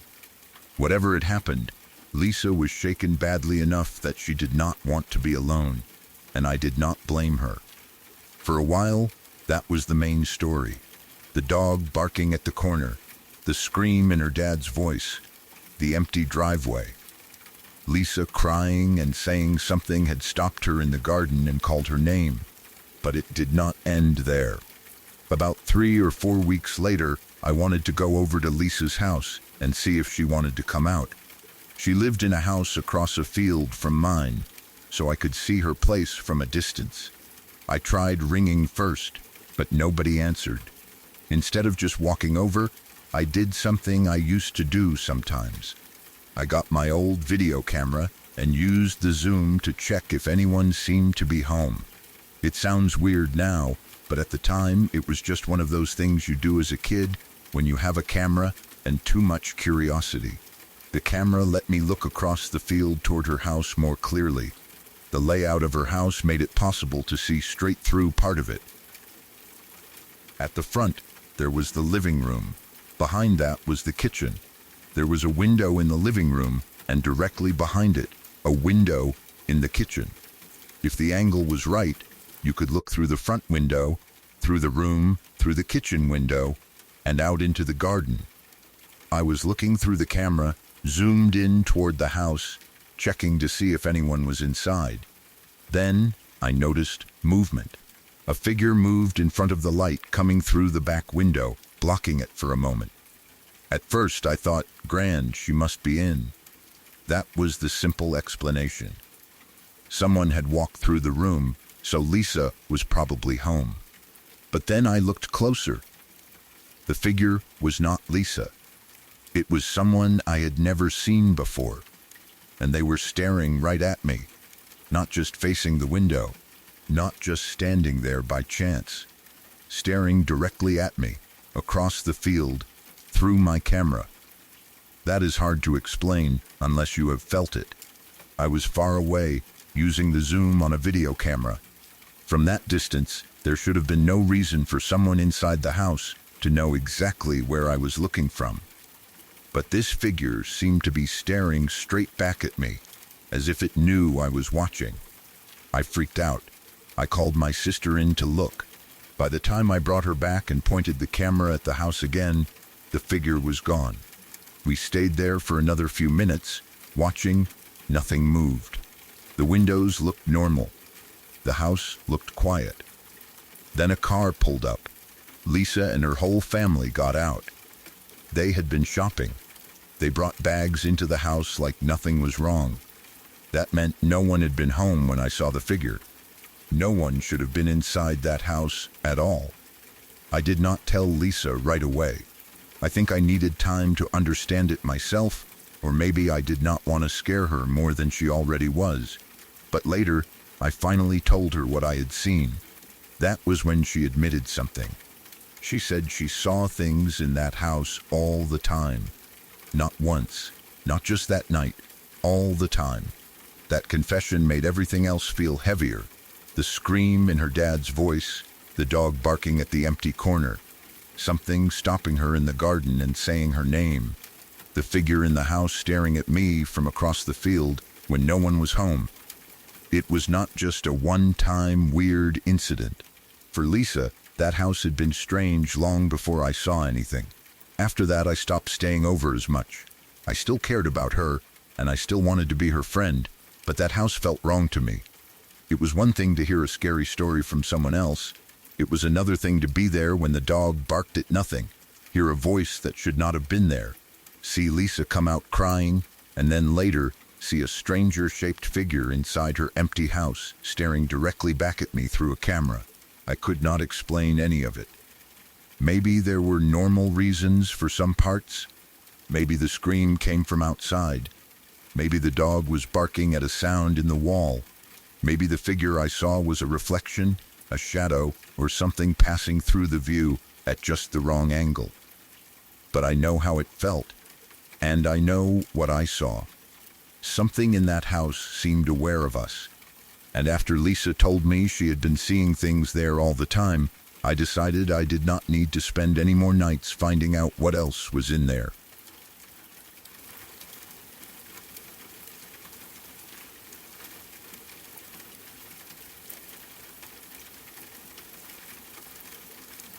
Another event that always stayed with me involved my brother. He would never properly admit this himself, but he has always been very receptive to strange things. Not in a dramatic way. He does not go around telling ghost stories or acting like he wants attention for it. He is actually the opposite. He is the kind of person who would rather ignore something strange than admit it scared him. If something weird happened, he would usually brush it off, act annoyed, or pretend it did not bother him. But because of that, when he did react, you knew it had really shaken him. This happened when we lived in a 3-story house. My brother had the top floor to himself, which sounded great in theory. For a kid or teenager, having an entire floor feels like having your own private world. You are away from everyone else. You can make noise, stay up later, keep your own space, and feel like you have a little apartment inside the house. But at night, that kind of privacy can turn into isolation. When everyone else is sleeping on the lower floors, the top floor starts to feel far away. You become aware that if something happens, you are alone up there. Every sound belongs to you. Every creak, every shift in the walls, every movement in the dark feels closer, because there is no one else nearby to blame it on. His room had a recliner chair in it. We called it a Joey chair. It was one of those low, wide chairs that was comfortable but also had a shape that could look strange in the dark. My brother was not exactly neat, so clothes often ended up piled on it. Hoodies, shirts, trousers, whatever he had taken off and thrown there instead of putting away. At first, that was how he explained what he was seeing. Sometimes, when he was lying in bed at night, he would look toward the chair and see what looked like a person sitting there. Not clearly, not like a fully detailed face or body, just a dark shape, a head, shoulders, a still figure sitting in the recliner. Every time, he told himself it was just clothes, a hoodie hanging over the back, a pile of laundry, shadows folding in a strange way. That is the kind of answer anyone would reach for, especially when the alternative is believing someone is sitting in your room while you are trying to sleep. So he ignored it for a while, but it kept happening, night after night, or at least often enough that he could not forget about it. He would see the same human-like shape sitting in that chair. It did not move toward him. It did not speak. It did not do anything dramatic. It just sat there in the darkness. And somehow, that made it worse. If something moves, you react. If something speaks, you know you have to do something. But when something simply sits there, silent and still, your brain gets trapped between fear and doubt. You keep telling yourself it is nothing, because nothing is happening. But at the same time, something about the shape is wrong enough that you cannot look away. The longer it happened, the harder it became for him to dismiss. One night, he finally decided he had enough. Instead of lying in bed and staring at it from across the room, he decided to get up and prove to himself that it was just laundry. That alone tells me how much it had been bothering him. My brother was not someone who liked admitting fear. He was not the type to run downstairs because a shadow scared him. If he got out of bed to check it, it meant he needed the fear to stop. He got up slowly. The room was dark, with only a little faint light coming from outside or from somewhere in the house. The chair sat where it always sat, and the shape was there again, a person-like figure in the recliner. He started walking toward it, step by step. I imagine him trying to talk himself through it the whole time. It is just clothes. It is just the chair. It is just shadows. All he had to do was get close enough. Once he touched the hoodie or saw the pile properly, the fear would break. He would feel stupid for being scared, maybe laugh at himself, then go back to bed. He got closer. The shape stayed there. He kept walking. Still there. By the time he was only inches away, he could see where the face should have been. He leaned in. And then it disappeared. Not moved. Not collapsed like clothes sliding off the chair. Not changed shape because his eyes adjusted. It vanished. Right in front of him. That was when he screamed. I have never heard my brother scream like that in my life. It was not a fake yell. It was not a startled shout. It was pure terror. The kind of scream that cuts through a house and makes everyone freeze. Everyone on all 3 floors heard him that night. That detail tells you everything. He was alone on the top floor, and whatever happened in that room scared him so badly that he screamed loud enough for the entire house to hear. This was someone who hated admitting he was afraid. Someone who would rather shrug off something strange than talk about it. But in that moment, every bit of that toughness disappeared. After that, the chair was never just a chair again. The whole top floor felt different.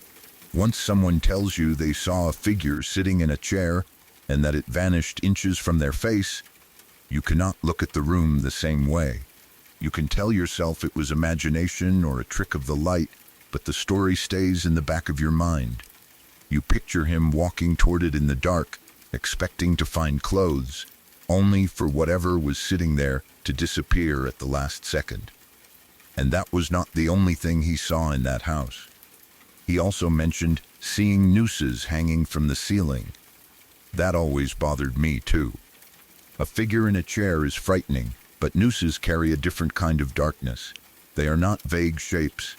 They suggest something heavy, something sad, something violent or tragic.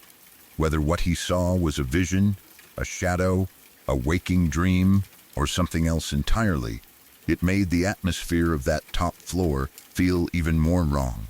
But, like always, he would never fully admit how much it affected him. He might mention it and then brush it off. He might act like it was annoying instead of terrifying. He might say it in a way that made it sound less serious than it was. But that scream told the truth. Whatever was happening up there scared him. I still think about that recliner sometimes. A chair with clothes thrown over it is such an ordinary thing. Almost everyone has had something like that in their room.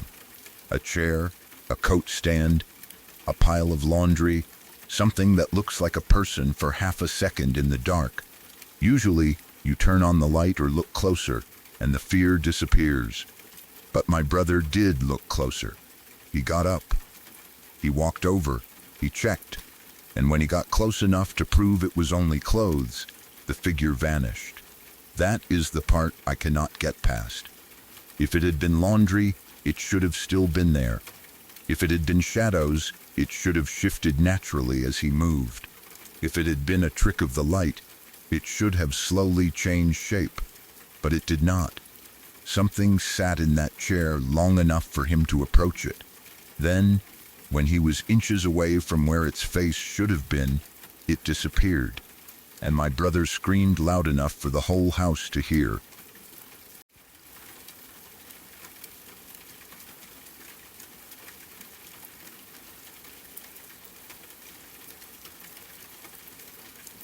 The stories may be over, but some nights do not end when the video does. The people you heard tonight were not looking for fear. They were living normal lives until one moment changed the way they saw the world around them. Tell me in the comments which story stayed with you the longest. Subscribe to Nachtmeier Witness for more true accounts from people who saw something they wish they could forget. Good night, and if you wake up suddenly, do not assume it was just a dream.